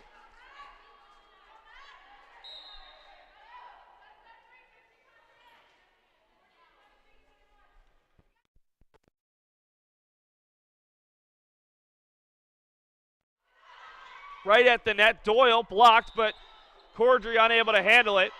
And the Beacons' lead is back to 3 at 16-13.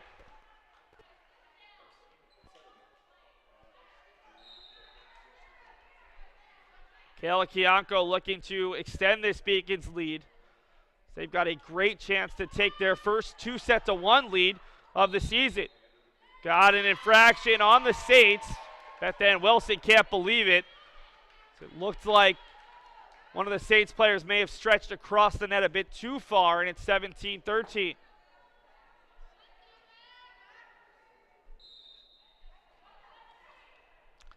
getting a little bit cooler up here in the press area as the sun goes down. Right now they're doing some work on the Clark Athletic Center as Doyle comes up with the block, I believe. It might not have ever gotten over. But right now our press area is in the middle of a construction site, and there's not a wall behind us, so exposed to a little bit of the elements.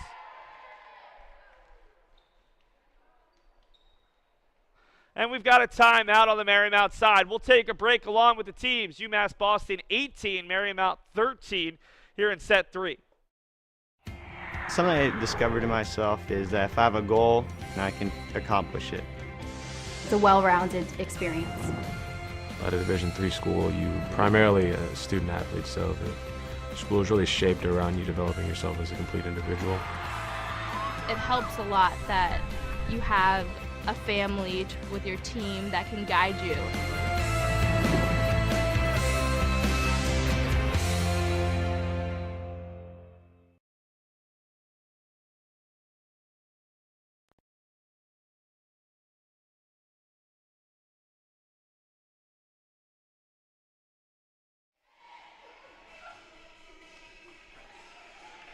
Marymount taking every single second of this timeout as they look to avoid falling behind 2-1. UMass Boston 0-5 on the season. They've been in a lot of these matches, just haven't been able to close out sets. Here's a great opportunity. They have a 5-point advantage, needing 7 points. So it'll be the Beacons serve here with Michaela Kianko heading back to the line. She's joined by Sydney Birch, Christina Elliott, Eileen Shee, Sarah Doyle, and Rachel Maslach. Kianko just off the top of the tape, but played by Buscemi. Abrimitis off the block. Birch looks for Elliott, finds Doyle. Roy is there for the Saints. Hansen goes near side for Abrimitis. Blocked down. Maslach and Doyle there once again, and the lead is 6. Michael Holohan, the Beacons' fifth-year head coach, but first year as a non-co-head coach, is Kianko able to get a little bit of help from the net, and that's going to lead to the Beacons' point, as looked like it was going to fall on the Beacons' side. Instead, fell on the Saints' side, and they couldn't get it back up. Holohan looking for his first victory as head coach without Terry Condon also on the sideline, as we're going to see a substitution in Miranda Cooksey, the sophomore out of Norfolk, Virginia, in for the first time for the Saints. She's played in just one match and one set prior to today. That came against St. Catherine, Minnesota. Nia Dulce, a big swing that's blocked out of bounds. And a big side out there for the Saints, who had seen Michaela Kianko stretch this lead out to as many as 7. Emily Abramides on the service. Near side, it's Maslach, but Abramides is there. Swing is blocked and kept alive off the hands of Marco. Buscemi back to Abrimides. And it's Birch there. Elliott for She off the block, and great hands from Hanson to keep it alive. Hanson wants it back. Huge swing, but Birch is there. She gives it over accidentally. Hanson pushes the Beacons back on 2. It's She down line, and this time Hanson can't handle it. And the Beacons' lead is 7 at 21-14. Shepievska back into the match. Been really surprising. This has been one of the Beacons' better performances offensively of the year, and Shepievska hasn't featured as much as she has through the team's first 5 matches. UMass Boston mixing and matching lineups. Running into the referee ladder there was Alexa Markham, and the Beacons' lead as large as it's been all match at 8, 22-14. Rachel Maslach looking to close this set out. Parents made the drive all the way from Berlin Center, Ohio. Coming out wide and being blocked there is the lefty, Tanaya Minor, the freshman out of Upper Marlboro, Maryland. First time we've seen her. This is her collegiate debut. Freshman who attended Bishop McNamara High School, stands at 6'1", and she's a lefty. So the player that I'm sure Marymount has high hopes for is that swing deep with no block, and the Beacons have a 10-point lead and set point. Chance to take a 2-1 lead for the first time this year. Chance to take 2 sets in a single match for the first time. Maslach sends a soft service. Marymount goes back line there. A strange decision. Doyle punches it across. Hanson over to a teammate who's blocked. That was Cooksey, and the Beacons block it down and take the set 25-14. So after dropping the first set 25-18, the Beacons have taken the past 2, 25-18, 25-14. See, the Beacons can close out potentially their first win of 2017 after these commercial breaks. I'm the first undergraduate alumnus to lead this university. I'm very proud of that. I was literally able to transform my life because of the University of Massachusetts, and I want that for every single student that walks through the door. I did receive a non-athletic scholarship upon entering school. I got the presidential scholarship, which was huge for me. I think there's more opportunities for academic scholarships in Division III. I did receive academic scholarships. Just being involved on campus, being a leader, all those things combined kind of get me recognized. It's a great experience for me. Hanson across, but only with the soft over. Elliott looking for Maslach, coming in behind. Service kept alive. Caroline Hanson off the block.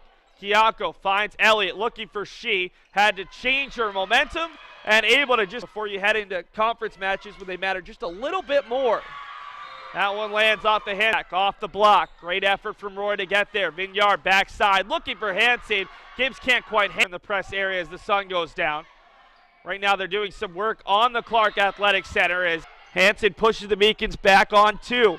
It's She down line, and this time Hanson can to take 2 sets in a single match for the first time. Maslach sends a soft service. Marymount goes back line there. A strange decision. Doyle punches it across. Hanson over to a teammate who's blocked. That was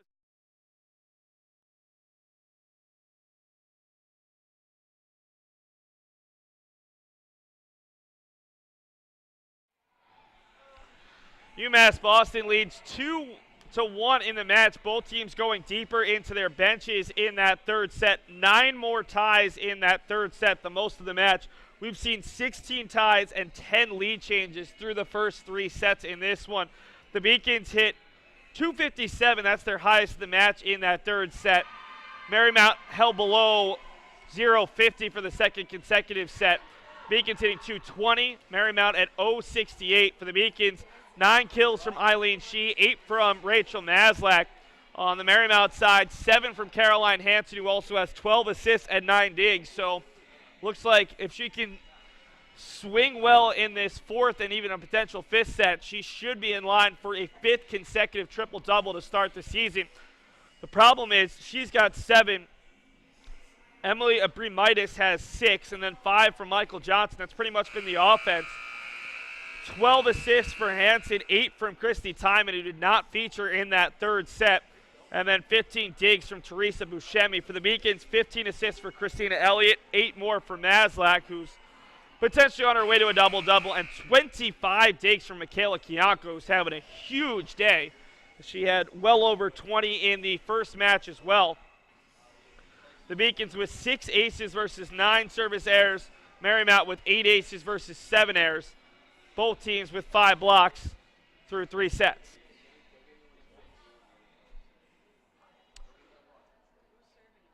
It'll be Marymount to serve to start the 4th set. Looking at the Beacons out there right now, Alex Gibbs, who started the match but didn't see much time in the 2nd and 3rd sets, is out there with Maslach, Cassingle, Kianko, Elliott, and Birch, who's seen more and more time as this match has gone along. For Marymount, they're going to start a mixed group of starters and players who came off the bench. It's Ashton Walker, Alexa Markham, Caroline Hansen, Jasmine Roy, Maggie Vineyard, along with the libero Teresa Buscemi. Vineyard seems really pumped up as she pushes, no, that was Markham out of the way, and Markham gave her a look as if to say, calm down, freshman. One freshman to another. Maslach off the block, and Roy couldn't quite get there. It's 1-0 UMass Boston. Beacons team, there's quite a few freshmen on the bench right now who would love to collect win number 1. It's been a tough start to the year.